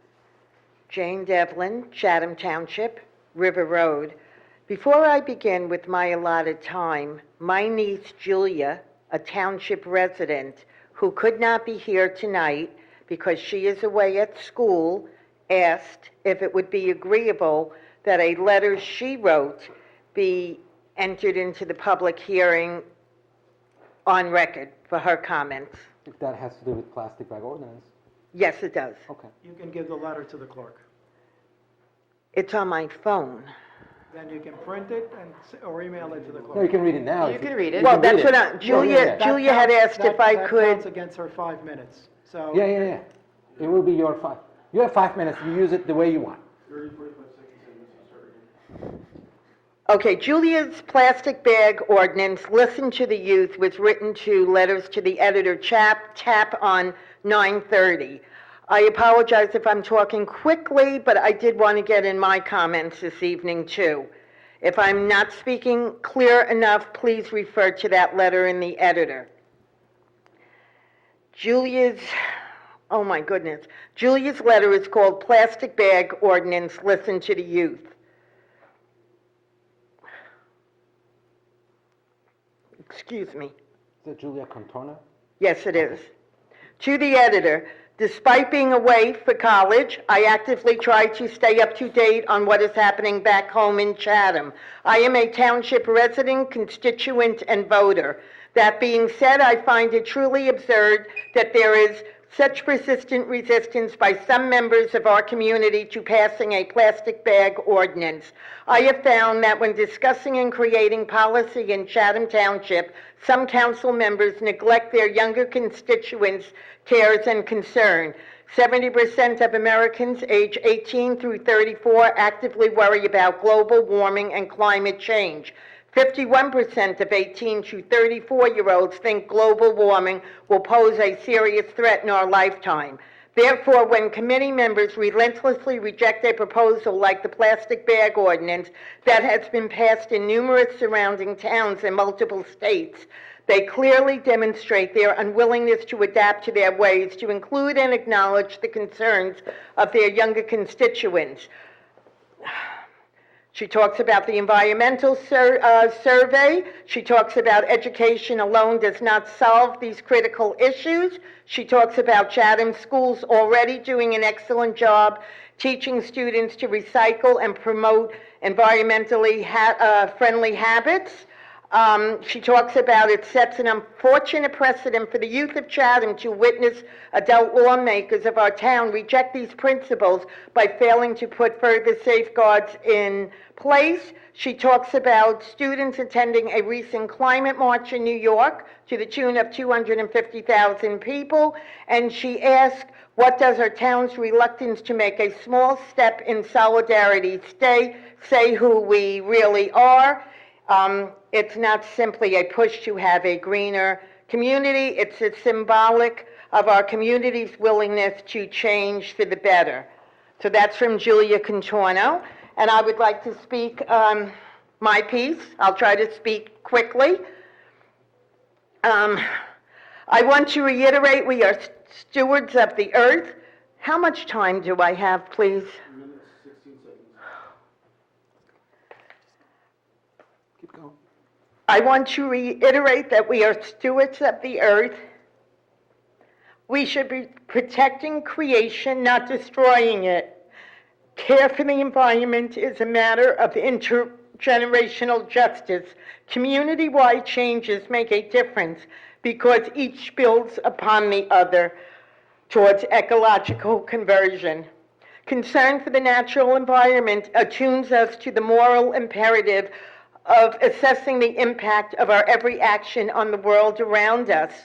I think Chatham Township as a community should accept and embrace the scientific facts which show the harm plastics do to the environment, and we should stand in solidarity and have moral compass enough to say we as a town want to do our small part for ecology, as well as we want to be a member of the ever-increasing coalition of towns who join in efforts to protect our natural resources. As the privileged who have a median household income of nearly $136,000, we shouldn't talk about a plastic bag fee or the price of a recyclable bag at the register. We can leave it up to the stores to figure out, as Ms. Schwartz expressed concern about at the last meeting, just what plastic bags our fruits and vegetables would go in. Thankfully, we have food, so let's not nitpick where the plastic bags are going to be for the ice cream. There was also concerns that eliminating plastic bags in venues wouldn't eliminate all plastic. For example, restaurants would still use them. But hey, let's start somewhere. Think of it not as ban the bag, but promote the paper ones. Further, as I said at the last public forum, we need to consider the example, or lack of, we are setting for our youth, as well as assess what side of this issue we want our town to be known for. Why is the committee even divided on this issue? Even Ms. Schwartz, who spoke against it at the last meeting, or at least had hesitation, admits she knows plastic pollutes and she uses recyclable bags. This town often moves at a snail's pace when it comes to embracing any sort of social justice issues. And yet we fancy to call ourselves educated, civic-minded, and faith-based folks, the majority identifying as Christians. I ask tonight for a unanimous vote of yes on the ordinance. And I just would like to close by responding to Mr. Carr, saying, I would concur with Mr. Carr that robust debate, civic involvement, strong opinion, divergent points of view are worth our youth seeing local politics in action. However, what is embarrassing is when the aforementioned activity turns rude, mean, nasty, and lacks basic civility. Thank you for a chance for me to get in my point, and thank you for putting Julia Contorno's on record. Thank you. Thank you. Just again to remind, we're talking about plastic bag ban. That's right. Okay, perfect. Please introduce yourself. I'm Ann Warden, W-O-R-D-E-N. My name was spelled wrong the last time when I spoke. I was here 2 weeks ago. I live at 30 Floral Street. Say again? 30 Floral Street in Chatham Township. I'm a teacher at Lafayette School. I teach fifth graders, and I also advise the Lafayette Environmental Club. I like to see the high school alumni that's here. I work with 9 and 10 and 11-year-olds, and I told them I was coming to this meeting today. We had a meeting today after school, and I mentioned the meeting. I mentioned how Chatham Borough had the introduction of an ordinance and that they unanimously voted for it. And I said, and the township hasn't been unanimous. And they said, why not? And I said, well, there's been a difference of opinion, and we're lucky to live in a country where we can have differences of opinions. But I'm going to the meeting tonight, so what should I say to them about plastic bags? And so they wrote to me. They all wrote some things down, which I'd like to share. Audrey says, I think the town council should use biodegradable bags, paper bags, and fabric totes. Sophia G., she said, I think we should reduce the plastic bags because they're not biodegradable. Although you shouldn't ban them entirely, we do need plastics, but you could do it little by little, because families like mine, we reuse bags but all bags can be reused. Catherine said, we should try to reduce the use of plastics because it's harmful to the earth. Sarah says, I think we should ban plastic bags. I think this because they're very bad for the environment. I think we should either replace them with paper bags or reusable bags. Lucy says, I think they should consider banning plastic bags because it's polluting the ocean. Fish are dying because they're eating the plastic. Viviana said, we should reduce plastic bags because the plastic bags can harm the ecosystem. It causes pollution to the ocean, which also causes harm to animals. Chloe, reasons that we should ban plastic bags. The Chatham Borough should ban plastic bags because the bags stay on the planet for a long time and they kill fish and turtles, and because they get stuck and they eat the bags. Save this planet. Griffin, I think the town council should ban plastic bags. They're very easy to get and they're used too commonly. The problem is that they get thrown out and they end up in all sorts of places and they're barely biodegradable and some animals die from eating them. I think we should ban plastic bags at a time so it's not so hard on people. We could do it little by little. I think the town council should ban plastic bags because it ends up in the ocean. A small change can make a big difference. Caroline says, I think the town council should consider banning plastic bags because one town begins to reduce plastics, maybe other towns will begin to reduce plastics, and soon enough, there will be a huge impact on the earth. It starts with you to make a difference. A small change can make a big difference. A little goes a long way. You can make it happen. I think the town council should reduce plastic bags, and I think this because it gets into the ocean. And again, it could be dangerous for us humans, too. And then there was a really good one here. I think the town council should, Chatham Township Council should reduce plastic bags and make environmentally safe bags.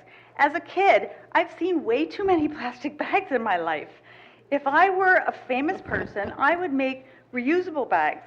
When my family and I go to the stores, we try to use reusable bags, so should you. It would help this earth way more than you think. So please, try to save the earth just a little. And then I think the town council should reduce plastic bags.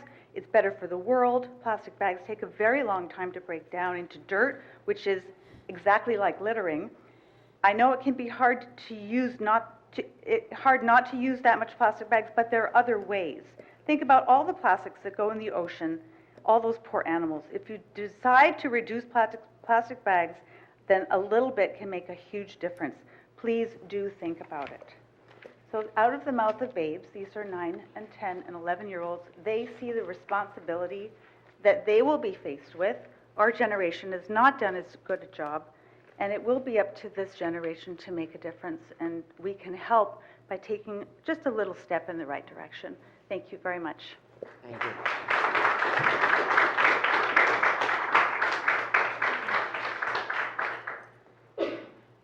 My name is Stuart Carr, once again, 3 Crestwood Drive in Chatham Township. I am on the Let's Do the Plastic Bag Ban bandwagon, so to speak. I think it makes a lot of sense. A couple of comments on that. Again, to the credit of Chatham Township, having Schwartz, Ritter on this side, and then the other folks on that side going back and forth, it does introduce, again, the education factor. Mrs. Schwartz says philosophically we shouldn't have it because we should be able to babysit ourselves. I think that's correct in a lot of terms, and that's a very big educational component, I think. I think here, again, we just can't police ourselves. We're just not responsible enough, starting number one right here. So we need to have an ordinance. So from that perspective, I, again, while philosophically agreeing with the Schwartz factor, I, again, think that practically speaking, having the ordinance makes a lot of sense. So thank you, again, for doing that. One thing, too, I'd like to thank Mrs. Romeo and Mrs. Van Wee in the Chatham Borough. The two of them have spearheaded this Northern New Jersey Municipal Alliance, which has gotten a whole lot of characters from a whole lot of towns doing this. So whatever side of the fence you're on in terms of education versus ordinance or whatever else, there is a lot more awareness than there was before coming from the old farts like us. Then you got the younger kids down here. So hopefully between everybody, we won't have the issue the next time with do we have education or not. We can just not be doing it in the first place. So I think that's all constructive. And again, thank you for taking the time on this. Thank you. Thank you, Mr. Carr. Next person, please. Good evening. My name is Adam Palmer. I'm not a township resident, but I'm representing the Great Swamp Watershed Association. And we would just like to continue our urge of the council to pass this ordinance banning the plastic bags. For those of you who don't know who the Great Swamp Watershed Association is, we are the stewards of the waterways, the Great Swamp Watershed, as well as the 81 miles of the Passaic River. I've been a part of the microplastic sampling effort that we have been conducting, and I will soon not forget that. Standing in 2-degree water in the middle of January was a lot of fun.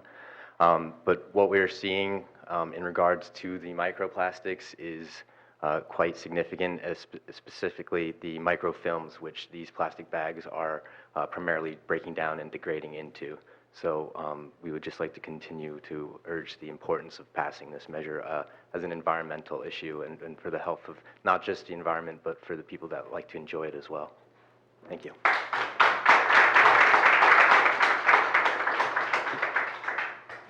Marilyn Murray, 182 Lafayette Avenue.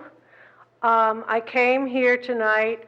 I want to applaud all of the students who are so concerned about the environment and thank all of them for their efforts in the high school to reduce the plastic waste. Now, I would like to ask everyone to take a look at their clothing, because 80 billion, 50 billion plastic water bottle equivalents of microparticles, plastic particles, are entering the ocean because of the clothing we wear that comes from synthetic products. Those things, when you wash them in the washing machine, release so much fiber. That is what is in our water streams. It's not the plastic bags. We have to look at that and not blame just the plastic bags. You can shake your head, but I'm reading you facts. Now, the second... If you could address the committee. Okay, I'm sorry. Thank you. The second thing I would like to call the committee's attention to is the fact that 90% of the plastic bags that wind up in the ocean come from 10 rivers. Not one is the Passaic River. They all are in Asia and Africa. So when we talk about plastic bags in the ocean, let's remember where most of them come from. I am a firm believer in recycling, in limiting our use of plastic. I was on the Environmental Commission, and I am zealous about recycling and being careful about plastic. I would not throw out a plastic bag. However, I don't think we need an ordinance. We need more education. I think it's like using a sledgehammer against an ant. I don't know if any of you ever remember being told to clean your plate because children are starving in China. Well, to me, this ordinance is the equivalent of that. Maybe it makes us feel good, but it's really just a feel-good thing. We don't need an ordinance. We need more education. Thank you. Thank you, Mrs. Murray. Thank you. Next person, please. Dan Miller, Green Village. And I can concur, and I can appreciate the efforts of the young people here, and that's wonderful. And, the debate as to whether or not to have our businesses using plastic bags is one for you, okay? It truly is. The question is how to do it and how to do it properly. And in its current fashion, it's not being done properly. I said earlier, we need to bring our business owners in. We need to include them in. There's no harm in waiting and doing that and to tweaking it. And we have talked tonight about dissent amongst you, dissent amongst myself and some of the fine people that live in the two towns here, okay? Sometimes dissenters can have very good ideas if we open our mind to them and don't turn our backs to them, okay? And it's very important that we listen to that. Just like our business owners, everybody takes for granted that our businesses, ShopRite's here. They've been here, for 40 years, 50 years, whatever it is. I can't add back to the 70s. I worked for them when they first opened, okay? There's no guarantee they're going to stay. We thought the A&P was going to stay here forever and ever and ever when they were first in the mall where Ace is. They've been long, long gone, and that store was long, long empty. We're also basing part of our basis for putting our affordable housing where a skate park is accessibility to our ShopRite and everything like that. So we can throw out what our median income is here in Chatham Township, because many of us don't make 136 grand a year.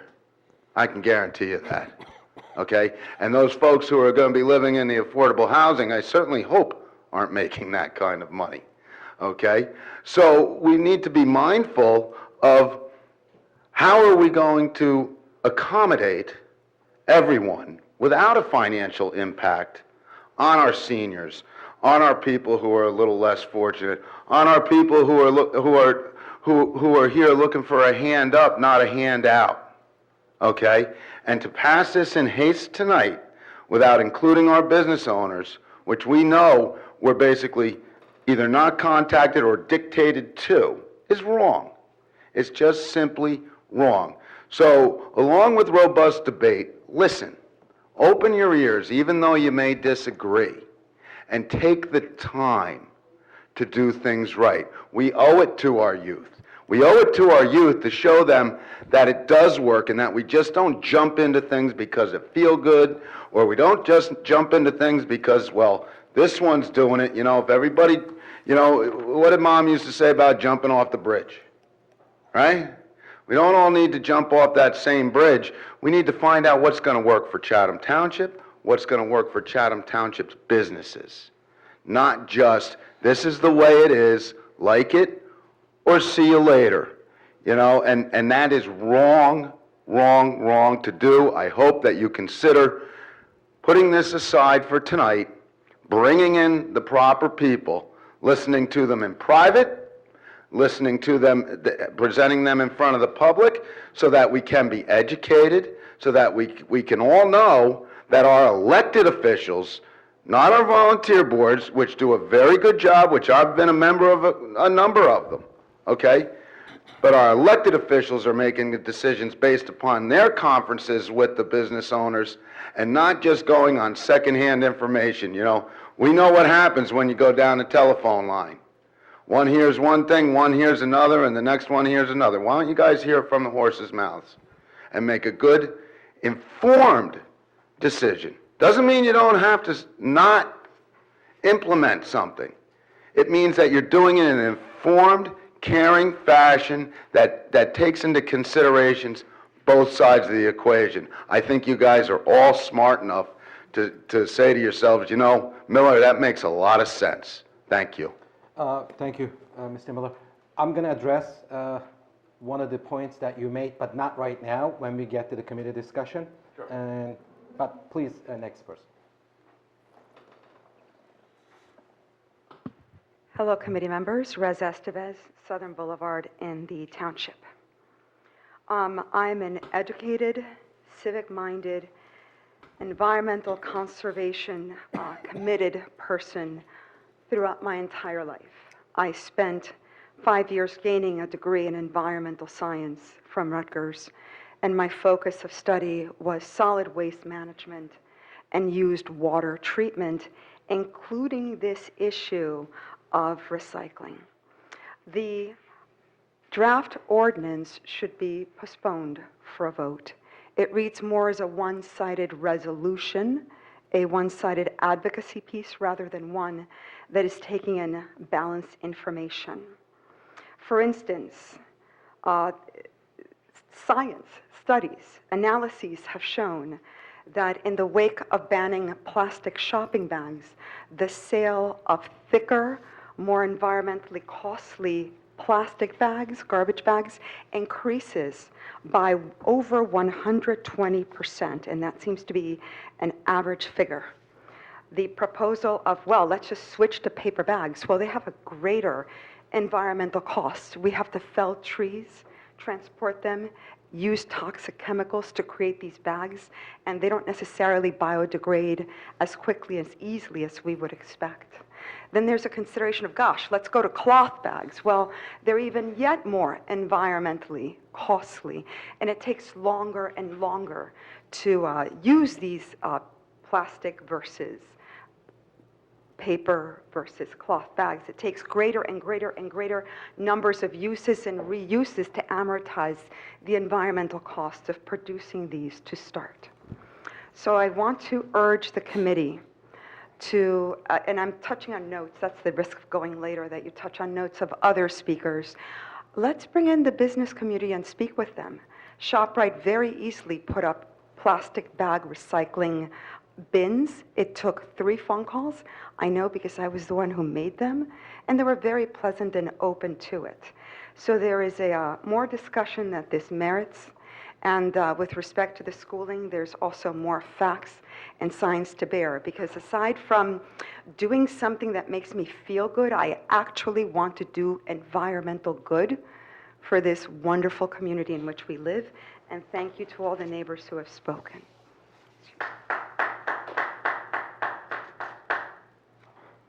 Next person, please. Hi, my name is Christina Mott. I'm at 22 Nicholson Drive in Chatham Township. I wanted to voice my support for the passage of this ordinance. By regulating plastic bag and paper bag usage at the point of sale, we're saying that Chatham Township cares about our environment. On a basic level, we want a safe and clean environment in which to live. We don't want to increase the pollution of our soil, and we don't want to increase the amount of microplastic particles in our drinking water. We are already consuming plastics, and we aren't sure what role this consumption has on fertility and long-term health. While many countries have adopted similar or more stringent regulations, many people in the United States feel that such regulations are unnecessary. However, I would argue that in New Jersey, like most of northeastern United States, we need to be ahead of the times when it comes to looking for environmental solutions. This is because in Morris County, and on average the state of New Jersey, we are already on the leading edge of climate change. On August 13 of this year, the Washington Post published an analysis of climate change and how much measurable change has already occurred in the 48 contiguous states of the United States. New Jersey is one of the fastest warming states in the country and already very close to reaching the 2 degrees Celsius critical threshold scientists cite as the global average we should avoid. Morris County, between 1895 and 2018, has seen an increase of 1.9 degrees Celsius above the county long-term average temperature. This means in Morris County, and really the entire northeastern United States, climate change that can alter ecosystems and weather systems is not a future event, but rather our current reality. It is truly in our best interest to look to new initiatives to preserve what is good in our town and to change what is damaging to us. And to address some other concerns that people have in the community, I just wanted to say that I realize some people feel this ordinance is unnecessary since we have well-meaning, educated citizens who can be further encouraged and educated to reduce plastic purchases and usage. I would like to offer an example of why that doesn't work. One of you on the committee recently posted this picture of a person cleaning up branches with a plastic bag. And the post reads, "Where will one find a plastic bag for small yard waste if they become outlawed? This is a tough one for folks who continue to do their own yard work." The issue is that garbage bags are completely unaffected by this ordinance. So this post represents how well-meaning individuals might pass along erroneous information. And as people know, we as a township direct people to Morris County Municipal Utilities Authority to administer our recycling. On their website, it is very easy to find a pamphlet describing all legally mandated recycling materials, and it looks like this. Part of these mandates are mandated organics, such as leaves, grass clippings, brush, natural wood, branches. So this means that the information that was posted is incorrect because plastic bags are not to be used to collect waste. They should be composted, for example, at Tanglewood. Excuse me. As we've discussed in the Chatham Township Environmental Commission and other places, trying to educate the public, there's only one circumstance when recycled materials can be placed in a plastic bag, and that's shredded paper. It must be in a clear plastic bag alone with no other recyclables. So the reason I use this example is to just point out that an involved, conscientious person can make mistakes about recycling and composting. And this ordinance will reduce the probability that people will misuse plastic bags, whether by accident or not, and it will also help people to start thinking about wastefulness of single-use items. Thank you very much for your attention. Thank you. Next person, please. Please introduce yourself. Hi, my name is Bonnie Sond. I'm a 7th grader at Chatham Middle School, and I reside at 543 Fairmount. I am happy to know that Chatham is considering banning plastic bags. I think this is a great idea. Plastic bags have a major environmental impact. Plastic bags can hurt wild animal life on land and sea. They take up to 1,000 years to decompose. If you put that to perspective, the plastic bags that we use today will be around to hurt the earth, animal life, plant life, and humans for generations. I understand that some committee members are hesitant about banning plastic bags because they're relied on by so many people. Using plastic bags has become a way of life for us all due to their convenience and affordability. Breaking out of this dependency is definitely a challenging task, but when you weigh in the benefits to our Earth and its ecosystem that supports us, it is a clear choice. The long-term benefits clearly outweigh the short-term pains. According to the EPA, on average, a plastic bag is only used once for 12 minutes, and only 1 out of 200 are appropriately recycled. We should all do what we can to help this situation. I therefore request all committee members to vote on a ban for plastic bags. If we ban plastic bags, people will learn how to adapt and live a more eco-friendly lifestyle. It may take a few weeks or months, but in the end, banning plastic bags is in the best of everyone's interest. Thank you.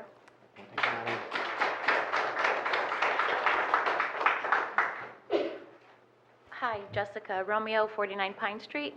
I'm going to be quick. I just want to say, none of this was done in haste. We presented as the Environmental Commission to you June 27th.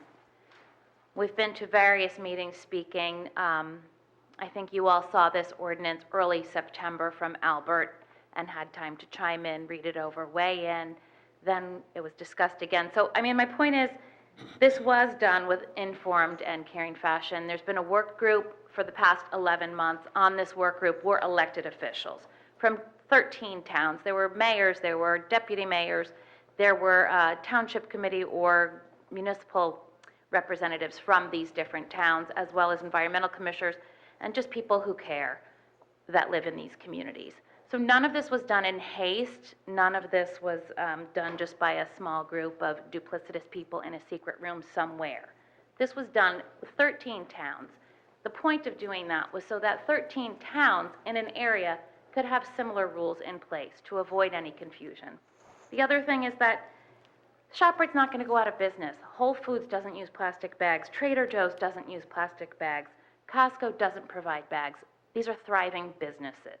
I don't think our businesses are going to suffer. We're all going to go to ShopRite. I'm still going to ShopRite. What else did I want to say? In terms of the film breakdown in our water, we drink from the Passaic River. This was cleared up last time. Our drinking water in Chatham Township comes from the Passaic River. The Great Swamp Watershed has spent a ton of time studying this water. The film from these plastic bags is ending up in our drinking water. Yes, our clothing definitely does add to that, but the plastic film is causing this problem for our drinking water. I'm getting a little jumbled, but I just wanted to clear up some misconceptions there. In terms of people having access to bags, we will have bag collection points. People can take a bag, leave a bag. This has been happening at the Borough Farmers Market since June already. So if somebody is in need of some reusable bags and they don't feel they have the means to get their own bags, we will happily provide them for these folks at collection sites that we maintain throughout the communities. Thanks. Thank you. Peggy Melvin, 55 Nicholson Drive, Chatham Township. I applaud the use of a recycling bin at ShopRite, but sit any Saturday morning at Dunkin' Donuts and watch the workers shove bags into the garbage, look at the shopping carts filled, and the recycling bin is just, 5 doors down, and they don't walk there. So we talk about responsible people, and they aren't there. We need to take them out of their hands. Talk about education. I'm sorry, talk about educating. That doesn't work either. I happen to live in a second home, and I tried my best to educate, and all 6 families stick their plastic bags in the garbage can. Get them out of people's hands. Thank you. Thank you. Now, do we have anyone else to make a comment on this ordinance? Because I'm going to close the floor for public comments. But before I do that, and all the young folks who came here and made comments tonight, whether you agreed or disagreed with them, including the folks who sent letters, couldn't be here, but sent letters via their teacher. And I want to give shout out to them, and I want to congratulate them for participating this process. This is important. What you think, people may disagree. Some of us may disagree or agree. It's just not the point. The point is you coming up here, talking about what you believe in, trying to convince us one way or another. That's really very respectful. I respect all of you. Thank you. So, now I'm closing the floor to the public. Now, we have the ordinance. Do I have a motion to adopt the ordinance as presented? I would like to move to table the ordinance in favor of a resolution brought to us for the entire community with a strident statement that all of us support the better use of our natural resources and protecting our earth, and for the time being addressing an ordinance at a later time. Okay. Do I have a motion to table the ordinance? That's my motion. No, that comes first. I think that's what we did I last made a night. motion. A I made motion a has motion. been made, a second is We need a required. That's what I'm asking. So, Is there a second? is there a second? Being no second, the motion fails. That's exactly what I was doing. Okay, now we have a motion. Someone seconded the existing ordinance? I'd like to. All right, do we have a motion to? I have a motion. I would like to make the motion to introduce ordinance 2019-17. Adopt it. It was introduced at the last meeting. I would like to make a motion to adopt ordinance 2019-17 to regulate single-use plastic bags. Okay, anyone second it? I'll second that. Okay, now committee discussion. So, I'd like to open up to the committee discussion. Anyone would like to make any comments? Albert, Counselor, I relayed to you a number of concerns regarding the actual formulation of this legal document, this ordinance, this law, and I know that you did circulate it. I'm sorry? It's not a law?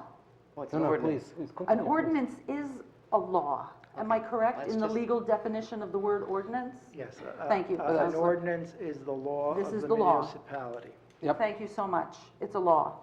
And so when we address banning bags, we are outlawing plastic bags. We're outlawing them. However, my questions regard the edits that I presented to you, Counselor, that you in turn presented to my colleagues.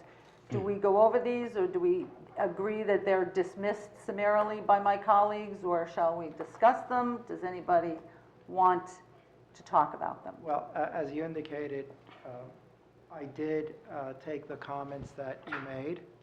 I incorporated them into the current ordinance by deleting the items you wanted to be deleted and inserting any insertions that you desired.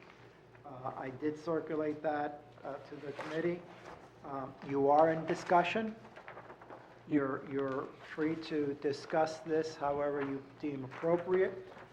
If at the end of the discussion, you want to make a motion to amend the ordinance consistent with your comments, that's perfectly acceptable. Again, just like in the motion to table, you need a second for that.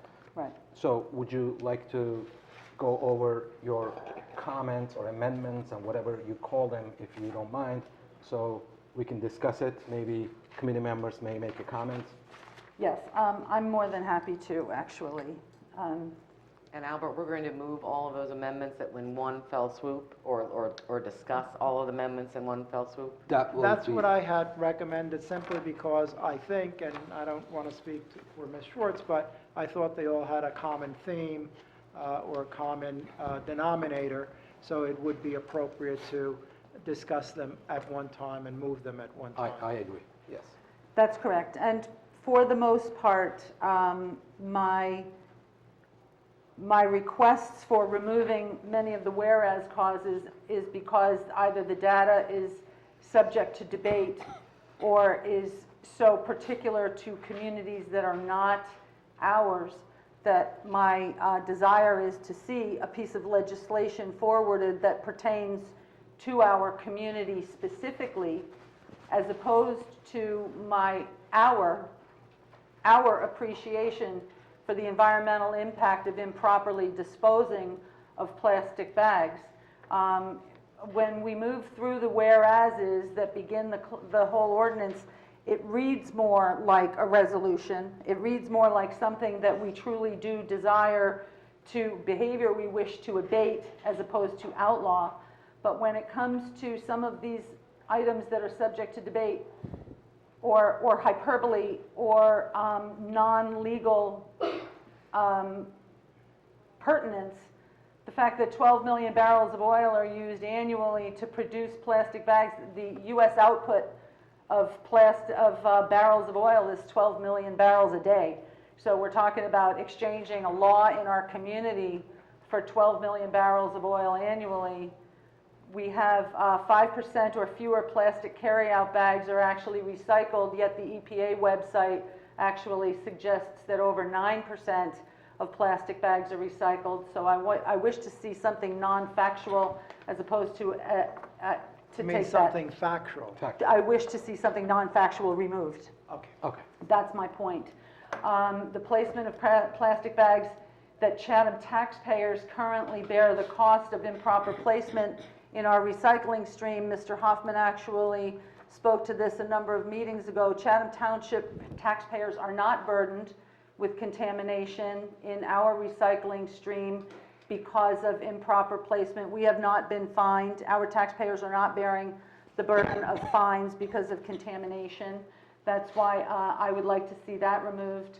While all single-use carry-out bags are wasteful, I think that does not belong here, because wasteful is a definition that does not apply across the board to every plastic bag. All single-use carry-out bags are wasteful does not belong in this resolution, because not all single-use plastic bags are wasteful, because our definition of single-use plastic bags differs from person to person to person. And I can go on. My colleagues here have all of these concerns of mine. I don't see the need to continue to doing this. I have objected to various definitions and various exemptions. Do I continue to go on here, Mr. Cruz? It's your It's up your to choice. you, Karen. If you want something to be amended, you want to discuss it, That's fine. you mention it, or it's up to you. That's fine, then I will continue. I'm sorry that I'm taking up a lot of this time. My point in this exercise is not to say that we wish plastic bags to continue to be used with wanton disregard, continue to be thrown into the waste stream, into our waters, into our water supplies. I am as much an objector to poor behavior. I'm an objector to waste. I'm an objector to using things and casting them aside where they are not needed. When I walk into ShopRite and I see bags all over the floor, it's very upsetting to me. people and places are not using these plastic bags to their best interest. The idea that all plastic bags are wasteful is not true. If we move on to section 13-3, paper bags subject to a fee, effective March 20th. The following bags shall be exempt from a fee is the same list of things that is exempt, or that are reliable, continued allowable uses for plastic. So here we're going to offer people plastic bags without a fee, paper bags without a fee, while saying that plastic is still okay. So we're going to have plastic bags offered throughout the store, and yet we're going to give somebody a paper bag without a fee. So there's a contradiction there. If we've got exemptions versus permitted uses, I just think that the whole thing between allowable use for plastics and a fee-free paper bag are contradictory to each other. So that's another one. When it comes to exempt customers, we are presuming if there is in fact a cost for the paper bag, we're talking about exempt customers not having to pay the fee for the paper bag. Who is picking up the fee for the paper bag? Those of us who are going to have to pay a paper bag fee, or are we saying that actually the store is going to bear the cost for the paper bag? The exempt customer is actually putting the cost of that paper bag back on to the consumers. Either that, or there is no cost for the paper bag and we're just charging it, or the store is just charging it. That's not fair for a store to just charge something for absolutely no reason. Then the other thing is, in addition to those exempt customers, I have to follow my notes.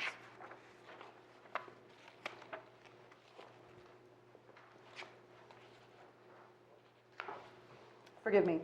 That's fine.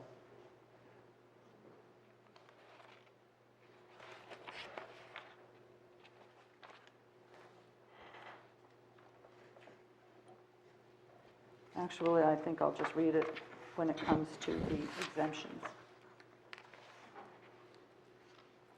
Any person who receives food, household items, or personal care items from a food pantry or food distribution program shall be provided paper bags without charge. Well, they're not paying for anything. So the fact that they're exempt, there's no exchange of funds for the use of a bag in the first place, regardless of what the bag is made for. I recommend the entire clause about exempt customers be removed from this.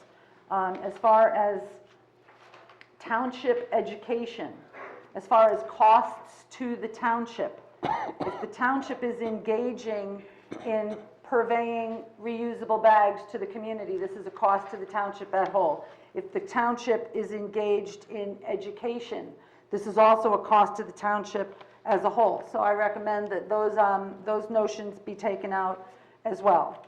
As far as a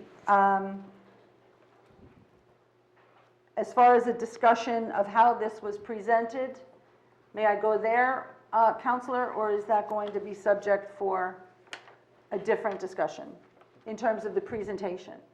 My objection to the presentation of this is in our contact with the large merchants in our town, with ShopRite, with Ace Hardware, with, I believe one of our folks actually contacted Wine Country, and with CVS Pharmacy.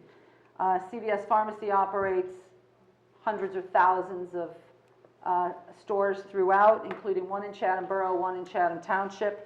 They are not aware of how this is working from a managerial perspective.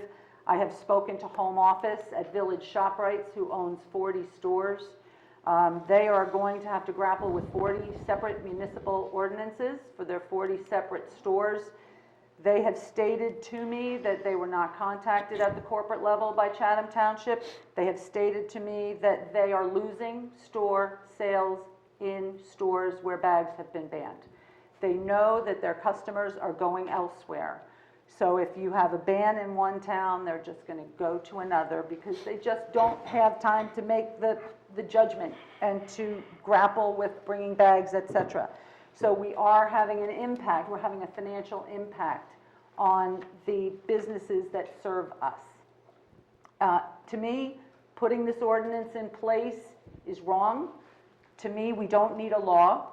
To me, when I look out at this audience, particularly I look at the motivated young people here, they understand, they are acting, we are acting, the junior high is acting, the high school, clearly the green team at the high school level is acting. You're all to be applauded for taking all these measures, large and small, to try and enhance our environment, to try and raise awareness. You're doing a good job. Obviously, you're changing hearts and minds, and that's really what it's all about. So I do applaud you for that. As far as Lafayette Avenue School, you heard from the children. The children are interested in reusing, reducing, trying to get people not to use as many plastic bags. And I really believe the kids get it. But the kids go to the store with their mom, and the kids see their moms putting the plastic bags in the grocery carts. We are talking about discriminating against people who just don't have the time or the wherewithal to go out and get reusable bags. You see them for sale at all the stores, and I think that this is kind of a discriminatory thing. I'm gonna stop there because I believe that I have gone on and on enough. My objection is not with the plea to our community to be more responsible environmentally. There is none of us here on this side of the dais or on that who wishes to see waste, who wishes to see non-renewables get thrown out the door. We don't want that. We don't want it in our waterways. We don't want the kids throwing bags out the door when they're rushing back to the high school with their sandwiches from the deli. We know they're doing it. Mrs. Romeo, you live right on Pine Street. You see them. They're flying. How much garbage did you collect right from basically from your overpass? Those are places that will continue to be able to use plastic bags. When you're using plastic bags for takeout, all that takeout food's going to get thrown into a plastic bag and then thrown out the door when the kids approach the high school. I just see the idea that we can change. We can change. We've seen change. We've seen recyclables. We've seen bins and bags and Trex benches, and we've seen it all. And I applaud every single one of you for getting involved in it. I don't think we need a law. That's why I moved to table the ordinance to begin with. That's why I will move to ask my committee once again to formulate a resolution, formulate a proclamation, formulate a plea to the general public to please address this behavior. I don't see the need for a law. And that I thank everybody for their time.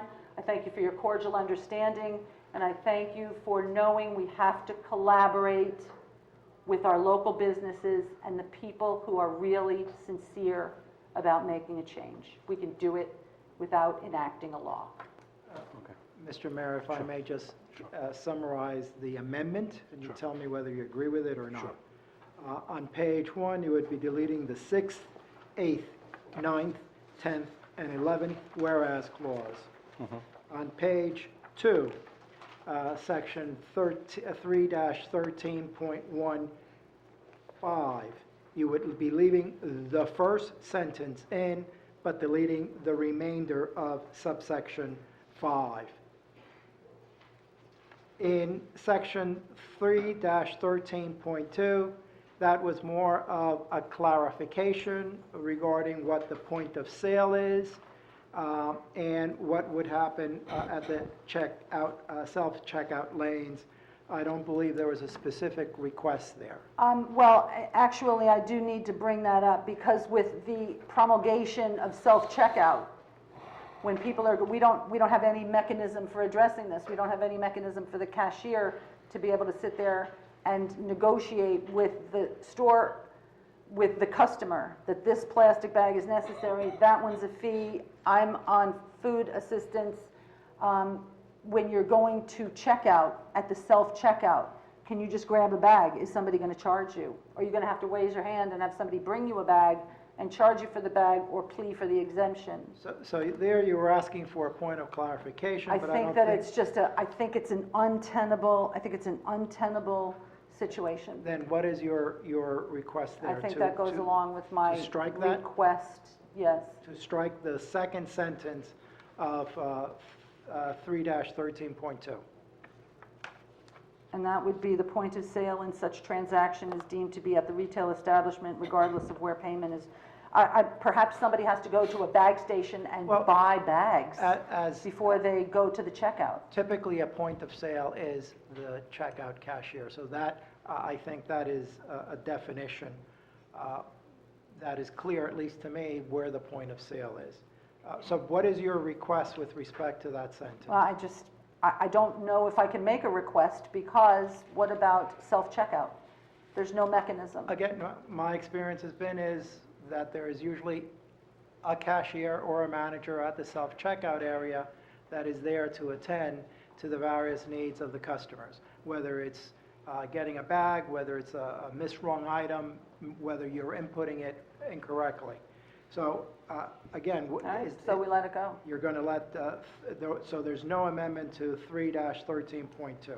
Once again, to prove my collaboration perspective is that the business owners have not been, the store owners, the retailers have not been consulted in how this is going to happen.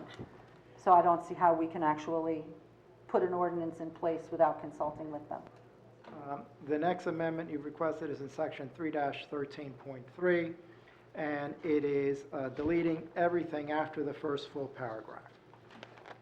Correct. The next request is section 3-13.4, deleting subsection 7 in its entirety. The next request is section 3-13. Counselor, that is the township of, that is the onus on the township of Chatham to undertake an education program. Correct. Correct. Correct. That's what that section provides for. Section 3-13.5 are the exempt customers, and that entire section would be deleted. So those would be the amendments that would be proposed.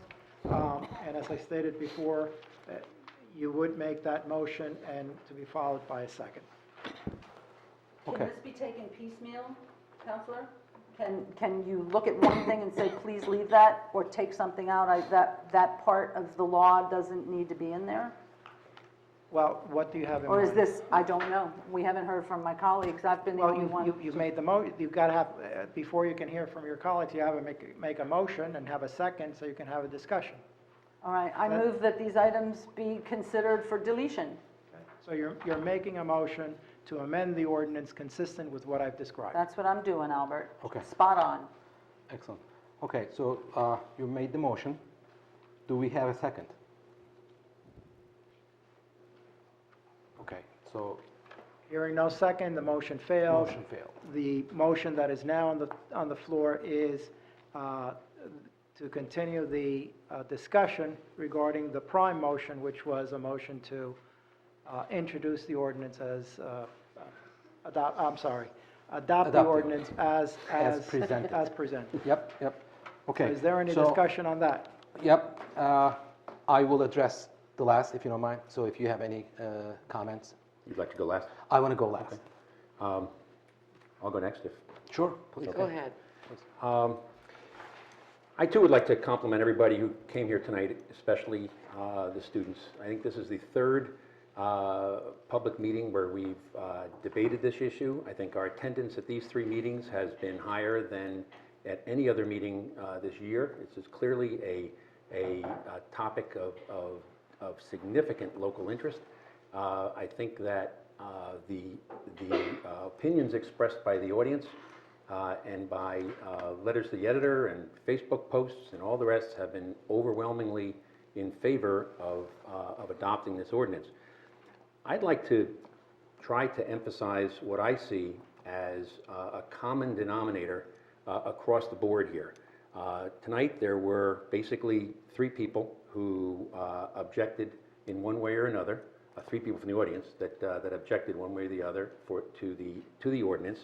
And I don't think any of them objected because they want to see more litter or plastics in the water.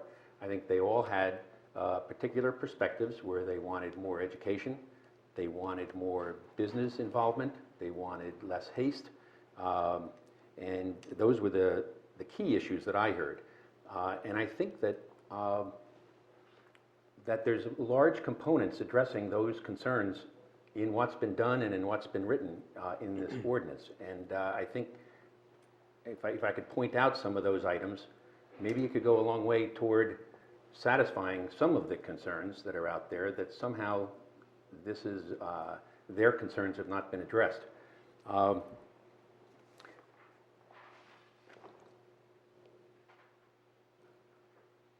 Don't act in haste. And why have we not included the business community more than we have? I think that those two, in my mind, are linked together. I think that this project has been in the works for about 11 months. There's been a working group behind the scenes working at it, and it has involved the business community to a greater extent than I think that any of our other actions have involved outreach to an affected community. And I think that we've involved our business community here in Chatham Township to a greater extent than I'm aware of that in any of the other towns that are trying to address this issue. So I think, in fact, we are leaders on this particular area. I asked the Environmental Commission for some, written and examples of reaching out and the dates that are associated with it.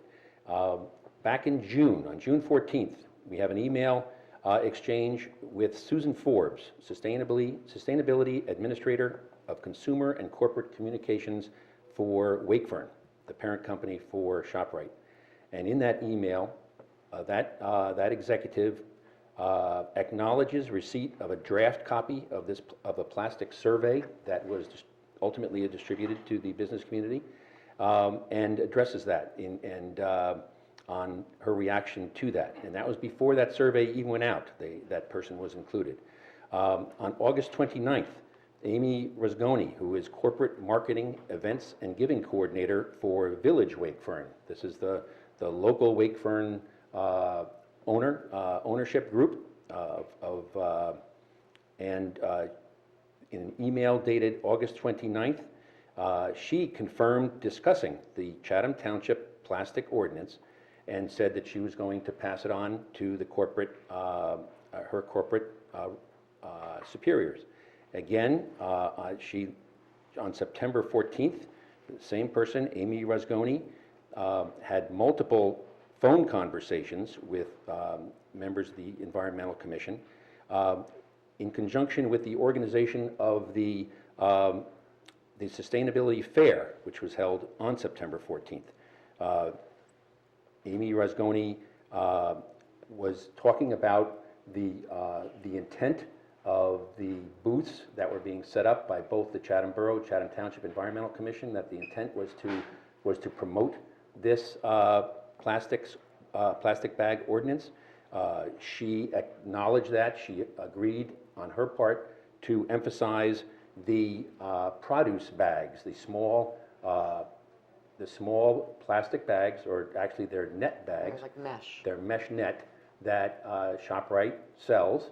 They're multiple use, and the intent is that when you buy your beans and your small items in the produce section, that this is something that you bring, just as you would bring a large shopping bag, but this solves that problem as well. And they ended up bringing those bags to the Sustainability Fair, sold a bunch of them to interested people who attended the Sustainability Fair. The Wakefern ShopRite also supported that Sustainability Fair with a $250 sponsorship. So they were behind it, not just in words and deeds, but in money. On September 19th, the representative of the Environmental Commission again emailed Amy Rasgoni to discuss a follow-up meeting to take the next step on the Chatham Township plastic ordinance discussion. And Amy Rasgoni replied in an email the next day, September 20th, saying again that she had passed along Chatham Township's request and the whole discussion of the plastic bag ordinance to her boss up at corporate, Amanda Fisher. In addition to that communication with ShopRite Corporate, various Environmental Commission members have had multiple conversations with local ShopRite management, and including the interest of the local managers to serve on what is envisioned as a business transition committee, which again builds on the concern about education and communication. But the intent of this business transition committee is to take the next step of moving forward. If this ordinance is adopted, it's not going to go into effect until March of next year, and the Environmental Commission wants very much to continue to work with the business community and to make it successful. So the concerns that the ShopRite has not been included at multiple levels, I think is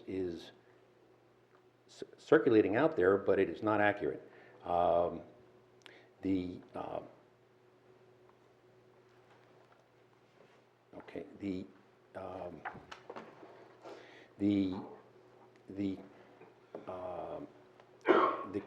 claim that the ShopRite is concerned about losing business, I think that the approach that we're taking is actually designed to address that very concern.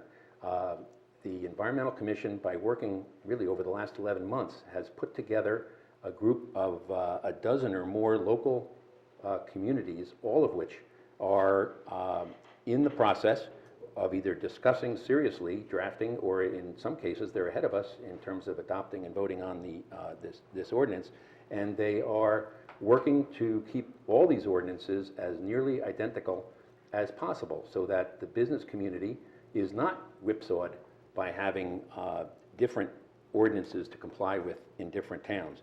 So I think that tweaking amendments on an ordinance has the danger of causing a negative effect of hurting our businesses by truly having them deal with an ordinance that is unique to one particular town and that they have to deal with on a unique town-by-town basis.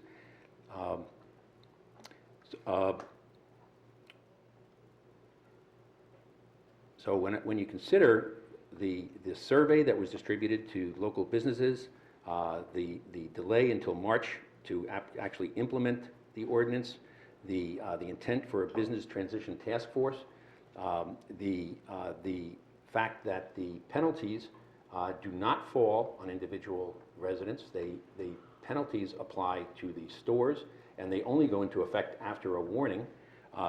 That really there is a whole host of educational steps in this process, and I would hope that those people who are considering this to be somehow excluding business and ignoring education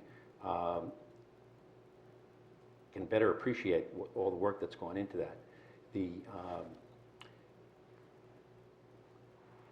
I think that I am persuaded that this is a necessary step, that while there are good-hearted individuals who feel that they individually don't need a guideline to help them do the right thing, because they're already recycling, they're already using reusable bags, that's great for them.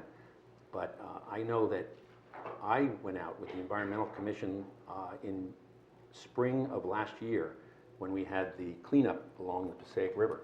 And I can testify firsthand that those volunteers pulled pile after pile after pile of debris out of the woods along the Passaic River. There is widespread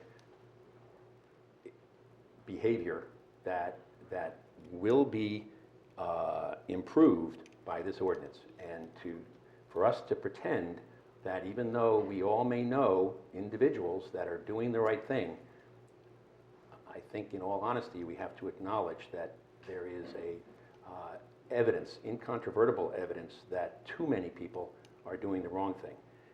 And when I couple that with the results of the Great Swamp Watershed Association finding microplastics in our source of drinking water. The streams flowing into the Great Swamp watershed, Great Swamp, the streams within the Great Swamp, and the Passaic River flowing out of the Great Swamp. That is not anything to do with pollution coming in rivers out of Asia or Africa. That is pollution in our source of drinking water. And you know, we're seeing an example right now of health, public health trying to catch up with the unexpected and formerly unrecognized health dangers of vaping, and wondering how did we ever miss the fact that people sucking hot you know, gases into their lungs are now surprised that they've been damaging their bodies. I can't avoid the comparison in my mind that how can we risk our families and younger generations that it would be a crime for us to express shock a month or a few years from now to say, we never anticipated that microplastics in our drinking water would have an accumulative health effect on the people we love. So I think it's, there's,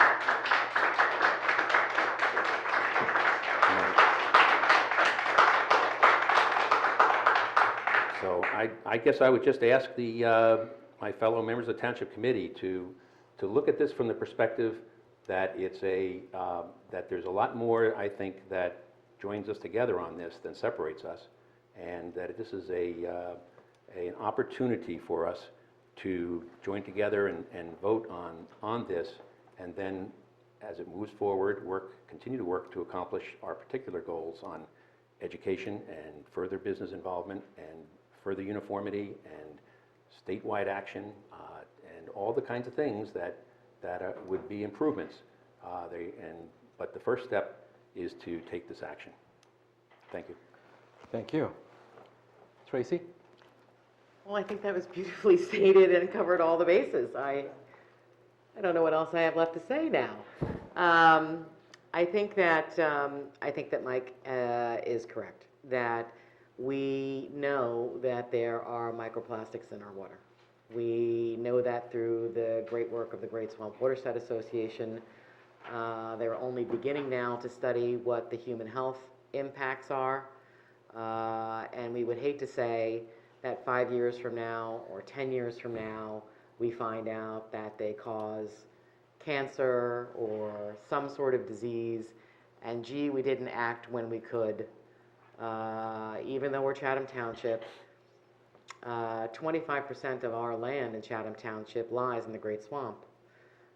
We have held ourselves out historically as great stewards of the township and great stewards of the environment within the township.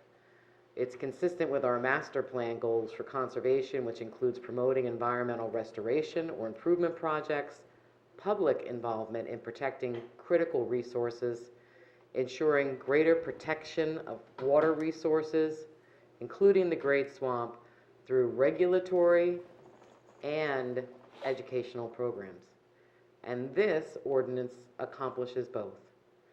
We regulate the use of plastic bags, and we educate as we move into that out of that regulatory period. So this fits in, I read directly from the water conservation element in our master plan. And just because there was a little shout out for Rutgers, I'm a Rutgers alumni. Rutgers alumni has been a leader in looking at water conservation. They have a study going on in estuaries in the Passaic River, as well as in the Raritan Bay on the banks of the old Raritan, for those who have attended Rutgers. And in 2018, Rutgers University identified microplastics in both the Raritan and Passaic rivers, and more than 300 chemical compounds that are associated, that bind to these microplastic particles, which was something that I had read that was new. And that single-use consumer products are a great place to start. Things like banning plastic bags and straws would be a wonderful thing for New Jersey to do according to scientists from the environmental science program at Rutgers, Beth Plavitt. And they also held a conference in 2019 for the entire state that had people come from all over addressing the aspects with business, with culture, with education, with science, health, what the health studies were doing across, not even New Jersey, but across the world. So I'll give a big shout out to Rutgers there. And I think that this is the right thing to do. And I too appreciate all of the hard work that has gone into this. All of having been at the ANJAC conference when this really kind of started to percolate, and Jessica Romeo spoke there, and there was 170 people in attendance, and we were all standing around. There wasn't enough room. We couldn't believe there were that many people in the room who wanted to talk about this plastic bag regulation, and it was inspiring. And I also want to thank the entire work of the Green Team who have gone out and done the business survey, who have gone out and spoken to residents, who have done Sustainable Jersey, who have worked consistently with ShopRite, who have been such a tremendous supporter of all of our environmental efforts. And I also want to thank all of the students who came out tonight and the teachers who came out tonight and those that spoke about environmental concerns amongst yourselves. And the growth of the Green Team is so unbelievably encouraging. I can't tell you how thrilled I am that that's what's happening out there, because this is your future. And we're to be good stewards of your future. That's our responsibility to you. So tonight I will be voting yes on this ordinance.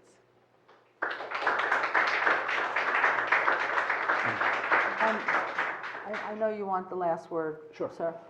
In fact, Mr. Kelly spoke with Amanda Fisher of ShopRite that you speak of, that somebody referred the matter to. I spoke to her twice. And she is the one who is telling me that they are losing store sales, where there are stores with conflicting resolutions. They are dealing with the matter of cross-training their staff from one store to the next, because the staff has to, these are places where ordinances have already outlawed plastic bags, so they are going from one store to the next, and the staff is now verklempt because they need to be cross-trained when it comes to going from one store to the next. And this is Amanda Fisher, that was somebody that you were speaking about, referring the matter to. I spoke with her twice. Additionally, so they are losing money. They're losing store sales in those places. Additionally, I spoke with the officer of former Governor Richard Cody, who is currently our state senator representing us in Trenton. And Governor Cody's office, I will call him Senator Cody for the purpose of clarity, Senator Cody's office confirms that there is statewide legislation in the works in our state, already in committee, that is being discussed in our state legislature to come up with a statewide conforming ordinance or law, legislation, so that all of our stores, all of our retailers, all of our New Jersey citizens will be able to know what to expect when they go from one store to the next to the next. So ShopRite's not going to have a leg up or a disadvantage against Acme. New Providence isn't going to be getting more business than Chatham Township. We will have uniform regulation. It's going to be dealing with plastics. It's going to be dealing with styrene. It's going to be dealing with other heretofore unrecyclable goods. So this will ultimately end up being a conforming ordinance throughout the state. When we talk about taking a step back and allowing these things to play out a little bit, to me, that is also another reason not to rush into this. That's it. Okay, great, thank you, Karen. Okay, so I have a few things to say, obviously. And now, I wanted to do my due diligence. And first and easiest one for me was to go to my family members. And I have a daughter. She's 19 years old. She's a sophomore in college. And she's not in New Jersey. She's a sophomore in a different state.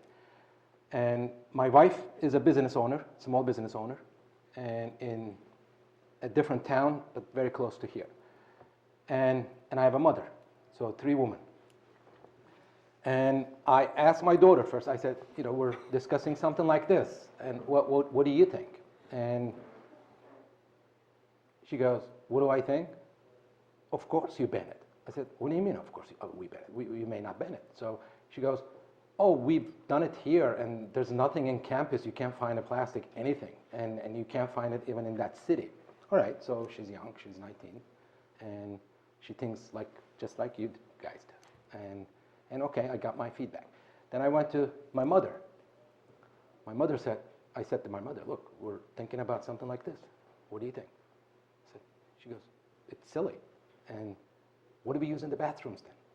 So she's concerned about the plastic bags that she uses in the bathrooms. So for purposes of collecting, whatever. So whatever. So, and now older, younger, then I obviously had to go to my wife and ask the question, right? So she's a business owner. And she sided with my daughter. It's no surprises there. So she said, look, the only concern I would have, she said, as a business owner, I need to have enough time because I just ordered a lot of plastic bags. She owns a retail business, so she uses a lot of plastic bags and paper bags too. So, and I would just need some time to make sure that I'm not stuck with this, all those bags I bought it for the next few months. Okay, so I got their concerns, and that was the easiest one for me. So now, as far as business involvement, I have to mention to you what I have done. So I think those concerns are valid. So what Karen mentioned and what Mr. Miller mentioned, that we needed to get the businesses involved, right? So, and I thought we did that. So, and I actually myself had some conversations within the store and some folks, and I had some supportive, some neutral comments from those folks. Then recently, on Tuesday, I met with the owner of the ShopRite. So Bill Sumas, S-U-M-A-S, and he is one of the owners of Village Supermarkets. So apparently, I didn't know this, I learned, and the ShopRite has 200 plus stores.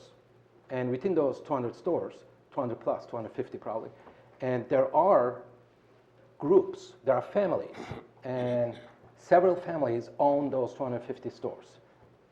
And so Mr. Sumas was one of the largest owners of the ShopRites, and he owns the one that we have in our town, and some surrounding towns as well. 40, okay, so there are 39 other ShopRites he owns. So I had a conversation with him, not on the phone. He actually called me, I called him back. I said, Mr. Sumas, would you like to meet? I would like to meet with you because this is important to me. I want to understand exactly if you have concerns, what are those? How can we address them if you do have concerns? And we met. He came to my office. And we met about 90 minutes, about an hour and a half. And he told me all about it, what he thought about this. And I asked him if I could mention our conversation to others. And so he goes, sure, you can. So his concern had nothing to do with revenues and losing revenues. And his concern was, this is not a standard. And this is not a standard means we're doing something in Chatham, another town is doing something else, and another town is doing something else. So he has 40 stores, 40 town, and 40 ordinances to comply with, right? So he said this, okay, how could we address this? So I went back to Mike asked the question, and this is the concern. Would you run by the Environmental Commission who drafted this and see what they say? And apparently this is a model ordinance, and it is being adopted by several towns. So maybe it's not a standard for 565 towns, but it is a standard for some. So it's better than single. It's not one, it's several towns are acting on this. So that somewhat eases the concern, at least in my mind. And during the conversation, we pulled Senate President Steve Sweeney into the conversation. We called him, he answered, and he stayed on the phone about 15 minutes. Same question I asked the Senate President, can I tell others about our conversation and exactly what you're telling me? Is it okay? He said, sure, definitely, you can tell anyone, Mayor. And so about 15, 20 minutes, he was nice enough to listen to us and explain what he was doing in the Senate. And he said that, yes, there's a bill, and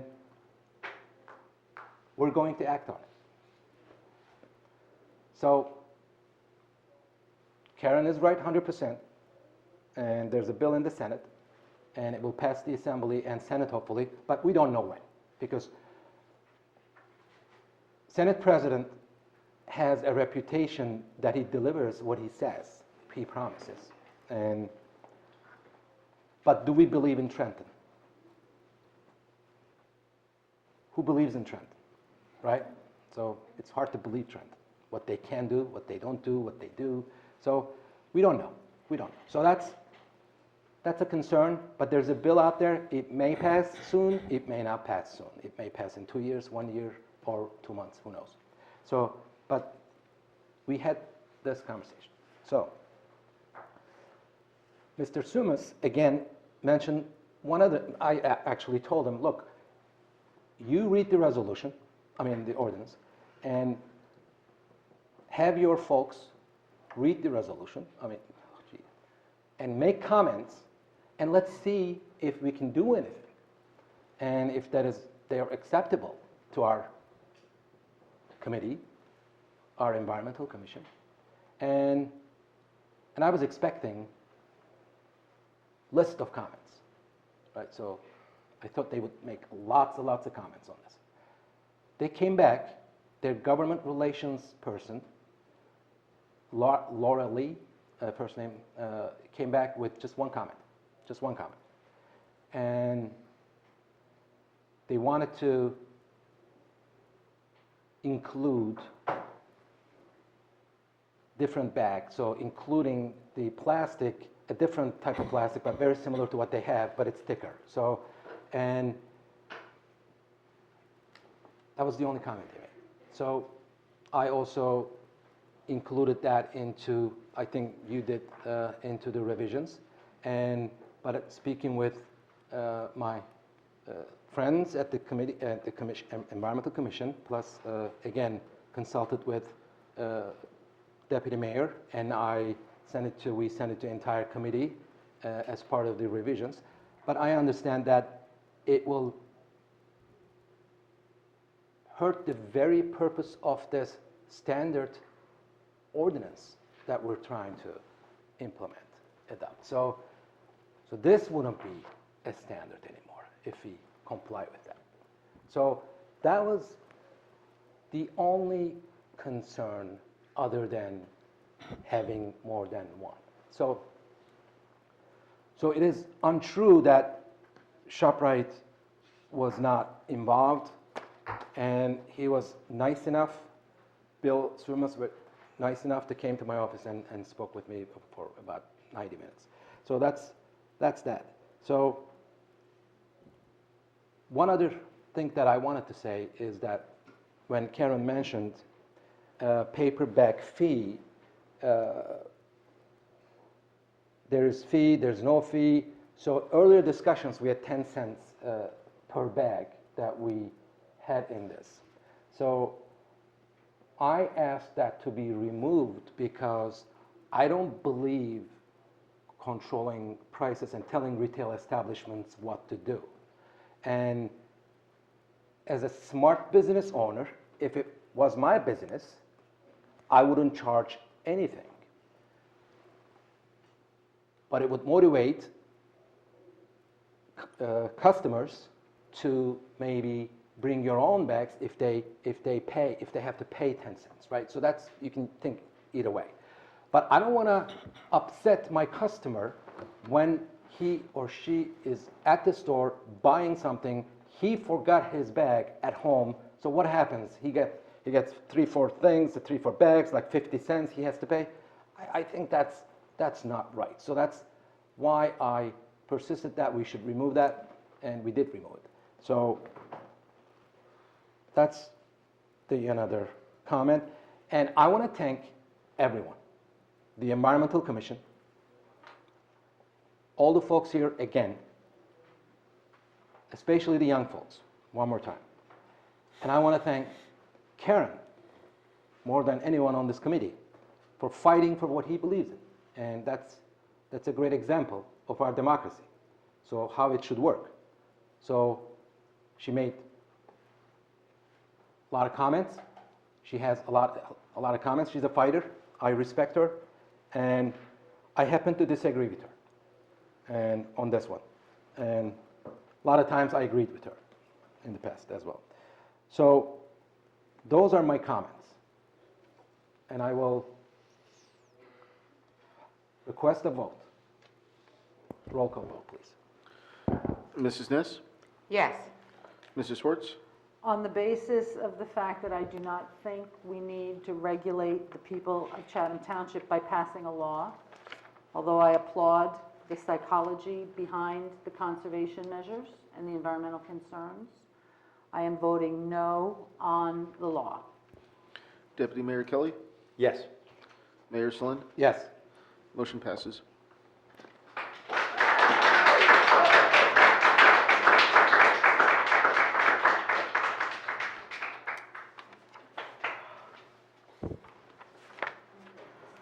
Okay, so Now, all of you students, you all get to go. Yes, thanks It for is a Dad's school been night. waiting a very long time. Thank you. Okay. Now we have the consent agenda. Consent agenda, what it is routine items that may be passed by a single roll call vote. Any committee member may call for a separate discussion or vote for any item. Greg, please take over. Before I read this, I would ask the members of the audience to please take your conversations into the hall. Jane? Jessica and Jane, could you talk outside? Okay. This evening, we have Resolution 2019-190, payment of bills, 2019-191, approving meeting minutes, 2019-192, approving executive session minutes, 2019-193, change order, Long Hill Neighborhood Resurfacing Project, 2019-194, change order, 2019 road resurfacing, 2019-195, change order, also, sorry, this one is 2018 road resurfacing, Resolution 2019-196, releasing escrow balances, and Resolution 2019-197, Lincoln Landscaping. That one is in regards to the purchase of seed for the grass seed for the recreation fields and lawns. Okay. Do I have a motion to approve the consent agenda? So moved. Anyone second it? Second. All right, roll call vote, please. Is there any discussion? Is I there would any just like to discussion? Sorry, say thanks for getting the roads paved, because at the end of the day, really, Chatham Township residents are much happier when their roads are paved, John. I know we feel like we've been through a lot of time and effort and energy on this, so thanks for getting it done. Thank you. Anyone else? Any comments on the consent agenda? No? Okay, roll call vote. Mrs. Ness? Yes. Mrs. Schwartz? Yes. Deputy Mayor Kelly? Yes. Mayor Slin? Yes. Motion passes. Thank you. All right, so we have two discussion items tonight. Number one is Colony Pool 2019 season report, and then the best practices. Bob, you want to take over? Yes, thank you, Mr. Mayor. In my zeal for the administrator's report, I also reported on best practices before, so we only have one report. Mr. Mayor and members of the governing body, you received an email from me with a spreadsheet related to the 2019 Colony Pool revenue and expenditures. What I'd like to report is that the total net revenue that came into for Colony Pool was $161,773.50. That's net revenue because we did refund 2 memberships for people that wanted to use swimmies, and we don't allow that. So that was refunded. The total operating expenses for 2019 are amounted to $352,073.74. So the 2019 operating budget supported the Colony Pool with $190,300.24 to provide a quality amenity for our residents. Part of that cost had to do with the number of hours that our DPW spent to prepare the Colony Pool grounds and to maintain them during the calendar year. So much of that time is spent in February, March, and April preparing and also May up until it opens. Just doing those 101 little things that are required to get the place ready. One of the management decisions that was made this year actually provided a net savings of $13,073.42 to the Colony Pool operations. What we did is hired two additional summer staffers that worked at the Colony Pool to do maintenance. So they cleaned the bathrooms, they cleaned up the area. And this was done instead of bringing DPW staff members in. So last year, the DPW spent about 42 man-hours 42 man-hours doing cleaning over there. So, and that was done at overtime.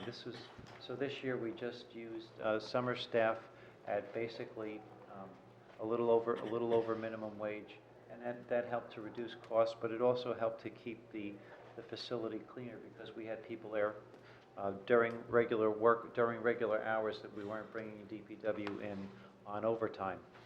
So this 2019 for the operations is the benchmark. This is the true cost of operations. This is for our township staff, and there are things that the township committee can consider going forward, so that when we use this, we can continue to grow the membership. The membership at the pool grew by 7% this year. If we keep growing that membership by 7% each year, we will be able to shrink the contribution that the township operating budget provides, and we will also be able to make improvements to Colony Pool. This is a valuable amenity to our community, and there are other investments that should be made going forward that we would talk about during the 2020 budget, including some capital investments that may be needed, perhaps not in 2020, but in some future years. So there's the element of we have to maintain what we have, and then we have to plan for the replacement of equipment that's going to become obsolete, and just plan for the replacement with more energy efficient items in different areas. So that's in general that's the report, and we were blessed with good weather. When we look ahead for next year, the Colony Pool will have 7 more days of operation due to the calendar. So hopefully we will have 7 more days of good weather next year to have people come and enjoy the facility. A couple of factors that we will incorporate in the 2020 budget when it comes to the Colony Pool that are factors that are beyond the township's control. The minimum wage law will kick in with, in full effect next year, and based on our staff and their compensation, that will incur an approximate $11,000 in additional costs to the operation of the Colony Pool, just because we have the Colony Pool staff, many of them, this is their first job, and they've been there for 1 or 2 years, so they're at the lower end of the wage scale, and we pay a fair wage, but it's also minimum wage or above for the work that's done, and that's just something that we will have to factor in. That's nothing that the township committee can control, but we will deal with it. Okay, great. And I also want to thank all of the staff members that work there for the good job that they did this year. Our pool manager does a very good job. She trained the staff well. Our DPW was spot on with the work that had to be done. Some of the costs that are involved with Colony Pool this year had to do with the micro bursts. So we had an 87.5-foot tree that fell off of the Colony Pool property onto a neighbor's property, and our DPW was able to cut it up and remove the tree. There was no damage to the neighbor's house, to the neighbor's shed, to the neighbor's garage. So all in all, it was good. But they should, all of the people that helped make the Colony Pool a success this year should be complimented for their efforts. And the DPW is already underway making improvements for next year. The Township Committee may have seen that there's now a paved walk all the way around the Colony Pool, so that it's going to be easier for mothers in strollers or for people that have disability issues to be able to walk around the perimeter of the pool and to access the swimming area. And the DPW has also re-roofed one of the sheds that was growing full, that had mold in it and was going to be a leak. So that's part of the preventative maintenance looking forward. So that's the report on Colony Pool, and I'll answer any questions that you may have. I have a couple of questions for you, Bob. What do you attribute the decrease in man-hours to, actually, from 18 to 19? Well, that was the fact that we hired younger students to work at Colony Pool full-time instead of... That's like 250 man-hours or something like that. That's... Well, we saved that man-hours. That the DPW was coming in at overtime costs. Oh, okay. So part of that 300 hours of savings was the DPW. I might have misspoke. I might have said 42 man-hours, but it's really, they spent about 350 man-hours doing cleaning in 2018. Okay. And that was all, that was... So that was absorbed by a different line item then? In your memo, Bob, just so it's a reduction of 372 hours or a 14.1 decrease in the time spent working at Colony Pool. Right. That's what you were looking at. Yes. Yeah. But it's not that work was going undone, it's that you deployed a different workforce towards that. Yeah. Correct. The same hours, we accomplished the same goals, but we used summer staff to accomplish those goals instead of DPW staff members that came in on overtime, either before the pool opened and also on Saturday and Sunday, so we were able to use... Do we know, I hope you Summer do, how many open houses we have during the course of the year? We have one at the beginning, probably, right? Do we have, for community-wide, come on and see what you're missing? I know we have one early on, am I right? There's one in the beginning, and we wanted to have one again before Labor Day, but apparently that's just not done. Apparently, in the last 2 weeks of the summer, that's when there were a lot of guest fees because a lot of the kids are back from vacation. So, would you consider doing one in July, maybe? Because we do reduce the rate, don't we, in August? I would, except that We don't? I thought we reduced it for like a staycation rate at the end of the summer. No, that was tried in the past, but that was not something we did in 2019. Okay. Yeah, and I don't think it ever got anybody to take, I think there were 0 people who took advantage of the staycation rate. I wonder if maybe an open house like towards the end of July to try and get somebody to join at a discounted rate for the month of August might be nice. Unless, as long as the membership doesn't object, like to have a sudden influx of people there for free. That's kind of the issue. Is how do it? you start to dilute your membership because you want people to become members at the beginning of the year Right. and pay full freight, not Mhm. just say, well, I'm only going to be here in July, so if I wait until July 15th, then I can go to the pool for X amount. It's always something when you're doing pool management that you always have to weigh. Right.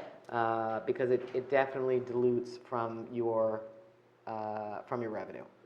And this summer, the decision was made not to have, not to offer a discount in August. Right, okay. Well, if that, I'm sure that's a business decision, so I'm just kind of throwing that out there.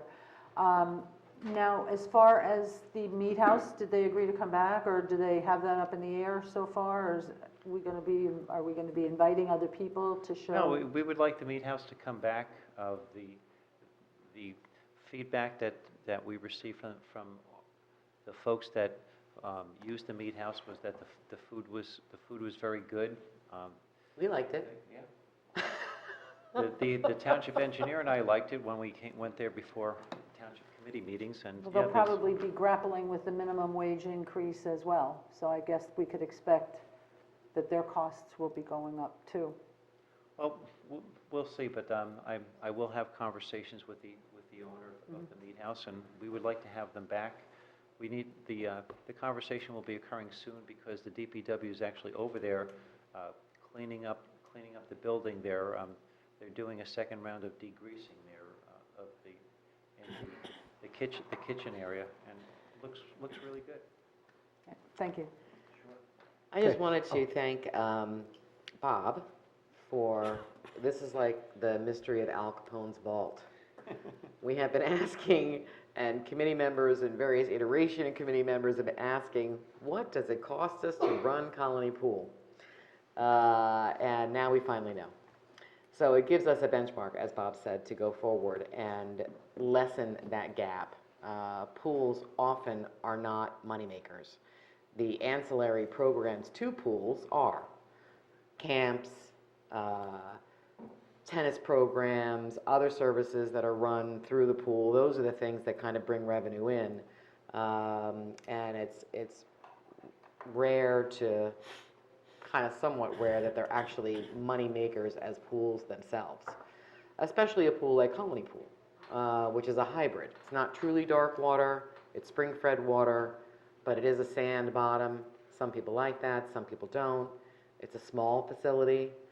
And Bob and I have talked at length, and we met with the Colony Pool Committee. I have to give an enormous shout out to the Colony Committee. They have been tremendously dedicated this year and so enthusiastic about coming back together and actually having a committee that was working with the folks at Colony.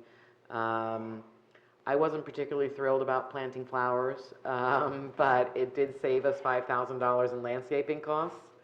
So we're looking to both save money by going back and using volunteers. I think the flowers look beautiful. And then we're also looking to push revenue, to try and find alternate sources of revenue, because we can't just keep selling the same cow the same 10 times and expecting to get a better price. So we are making some improvements. We've talked about some lower hanging fruit type of improvements, just maybe improving the look of the administration building, the snack shack, maybe just siding it, kind of cleaning that up. Our soda machine went down this year. We'll have to get a new one of those. The irrigation system, the sprinkler system has been broken for 2 years. We're hoping to, Bob, is that a 2018 consideration, or are we getting a little late in the day to put that in, or is that a 2019 consideration or a 2020?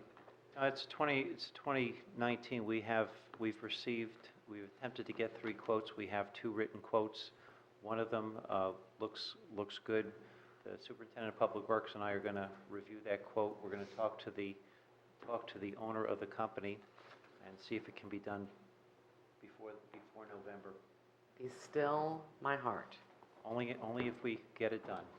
All right, I won't go, just the fact that you actually are working on it is terrific, because one of the complaints that we had we started to survey members, both past members and current members, to ask why they didn't come back, or why they are there, and what are some of the issues. And one of the things was that with the lack of the seeding and the aeration and the sprinklers to really make the grass grow, there were large patches of dirt and rock area that have happened over the past 2 years.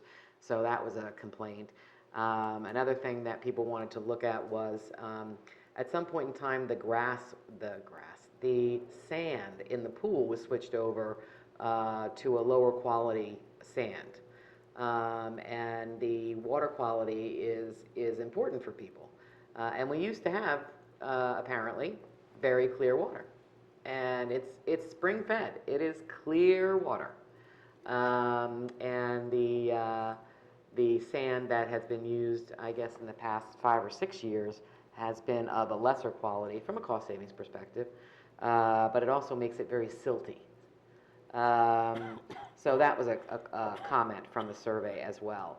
But we got a lot of very positive comments too, including, the drop in rates made it more attractive for people. The increased membership, they had increased attendance. The guards kept saying to me, gosh, we have a lot more people coming, which was really good to hear. So we're going to work together to try and figure out what we can do to close this gap as best that we can. I think that a 7% increase in membership is doable. I also think that it does require some work on our part, because we can't just keep saying, hey, come on to Colony, and we don't make any sort of improvements. It looks the same as it has for the past 10 years, minus major improvements, structural fixes and things like that. But other than that, and those we can do over time. But it does require some investment. So I appreciate the analysis, a profit and loss, if you will, a P&L statement on the pool. We know where we stand. It's part of a larger effort to do a 5-year financial plan based on real numbers. So I appreciate that. That's all I have to say.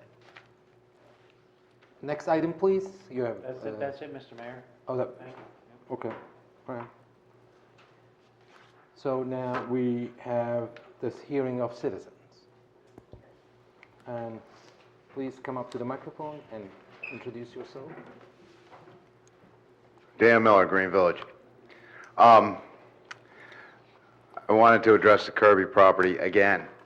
I kind of found the answer that I got earlier in the evening somewhat brush offish, Bob. I'm not being disrespectful at all, but I know I've asked the question numerous times, and I know that on other issues, that have to do with maintenance of county properties, I've had to go on my own, and I've had to go and contact freeholders and everything else like that, and I've found some results. Although I don't feel that it's my responsibility to do as such, especially when it comes to the Kirby property. We know, and we've discussed, and Mike, you brought it up about a month ago now, that it's in the contract that they're supposed to maintain it twice a year. We know that. It's a given.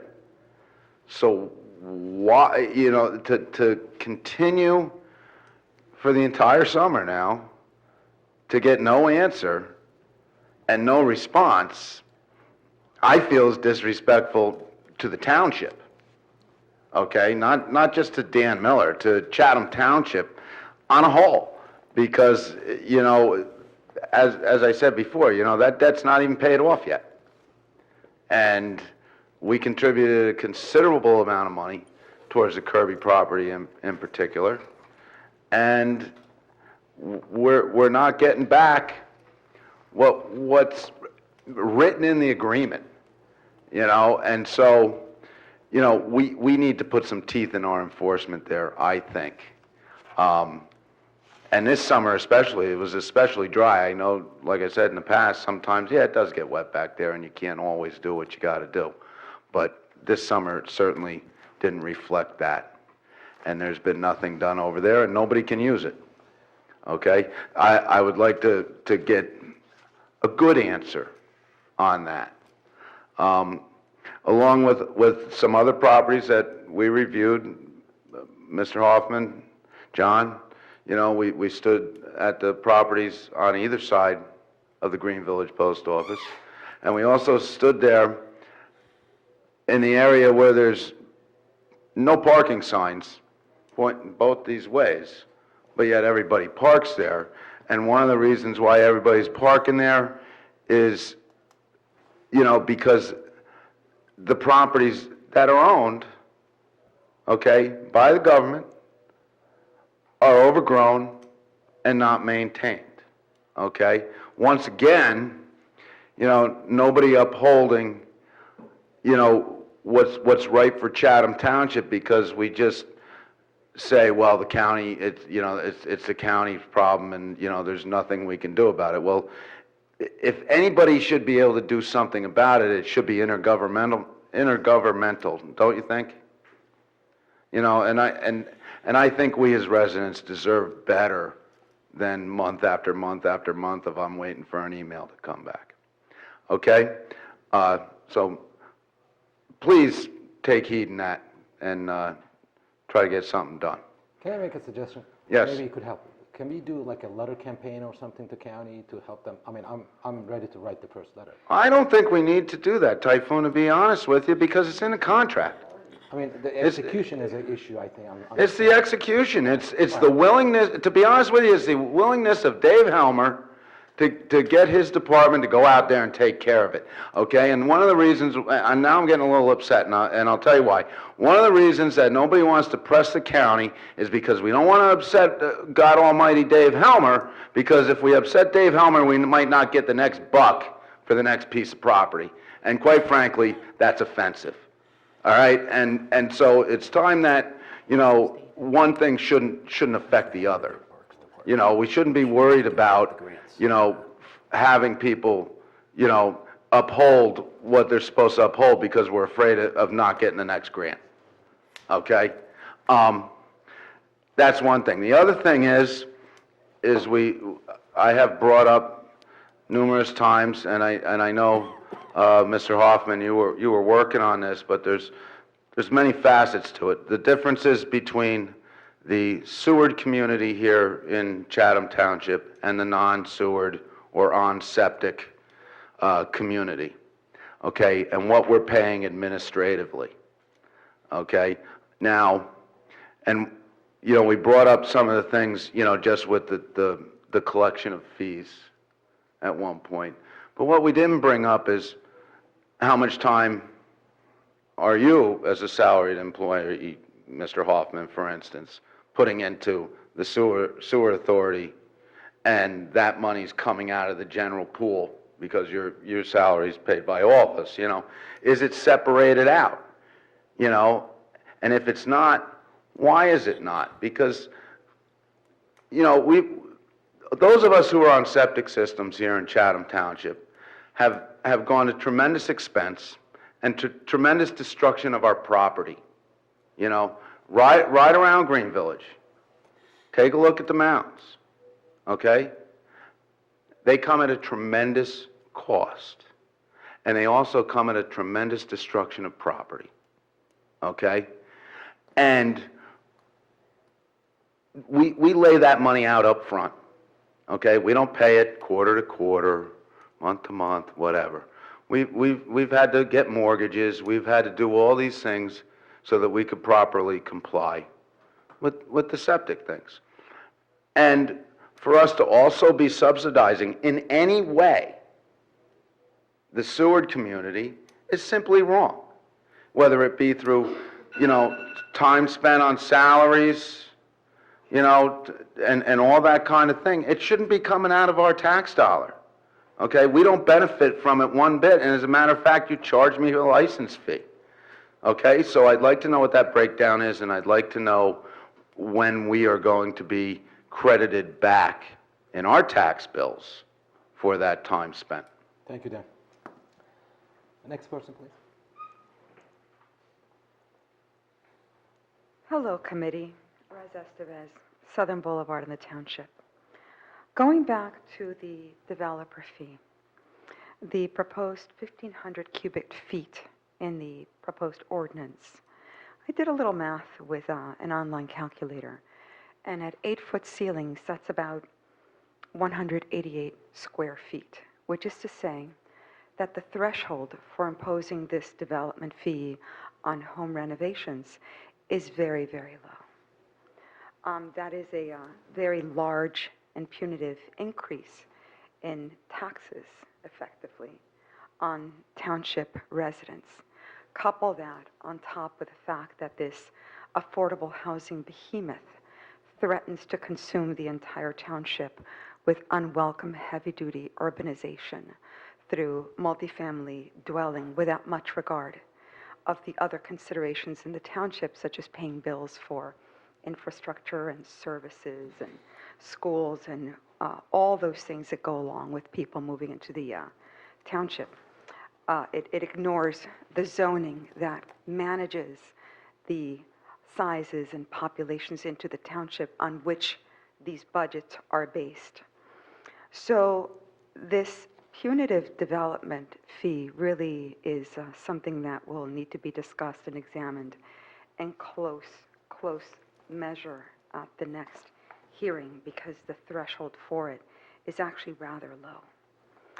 An additional comment, these ordinances, they're not handed as requirements to be passed verbatim. Rather, these are models that are circulated. And certainly the Township Committee is in negotiations ongoing. So the model ordinance can also be discussed in the course of negotiation, and these impacts, these taxpayer impacts on township residents can be heavily mitigated, if not removed. So I wanted to put that on the record because it just does not look like a good arrangement that is beneficial in any way whatever to the township. I think that we run the risk with this mandate of kissing this lovely, bucolic township goodbye. Thank you. Anyone else? Nope, okay. Then hearing of citizens completed, and now we're going into executive session, and we have a resolution to approve that. Before we do that, And before I would you read like that, do we have anything more for the, okay. So, Resolution 2019-P-19, resolution of the Township Committee of the Township of Chatham in the County of Morris, State of New Jersey, authorizing conference of the Township Committee with the public excluded. Whereas NJSA 10:4-12 of the Open Public Meetings Act permits the exclusion of the public from a meeting in certain circumstances. Whereas the Township Committee of the Township of Chatham is of the opinion that such circumstances presently exist. Now therefore be it resolved by the Township Committee of the Township of Chatham, County of Morris, State of New Jersey as follows. Public shall be excluded from discussion of the specified subject matter. General nature of the subject matter to be discussed is as follows. Collective bargaining negotiations, PBA, and personnel, social media. It is anticipated that the minutes on the subject matter of the executive session will be made public upon conclusion of the matter under discussion, and in any event when appropriate pursuant to NJSA 10:4-7 and 4-13. Committee will come back in a regular session and may take further action. This resolution shall take effect immediately. Mr. Mayor, if there's a point, can I make a point of order? If the Township Committee wishes, these two items can be deferred to the next meeting. They can be discussed now, but if the Township Committee wanted to follow the curfew, they could be postponed. It's perfectly okay with me if we go home early-ish.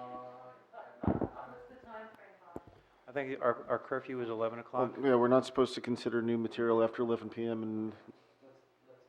Yeah. So, since we don't have a motion...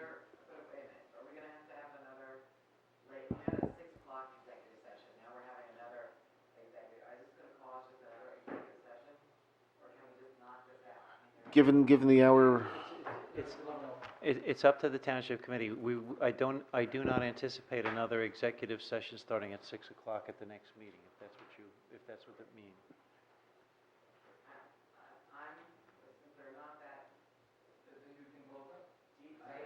Since the items aren't that deep, there is one that's a big deal, can we accomplish it in the next 15 minutes? It's up to the township committee.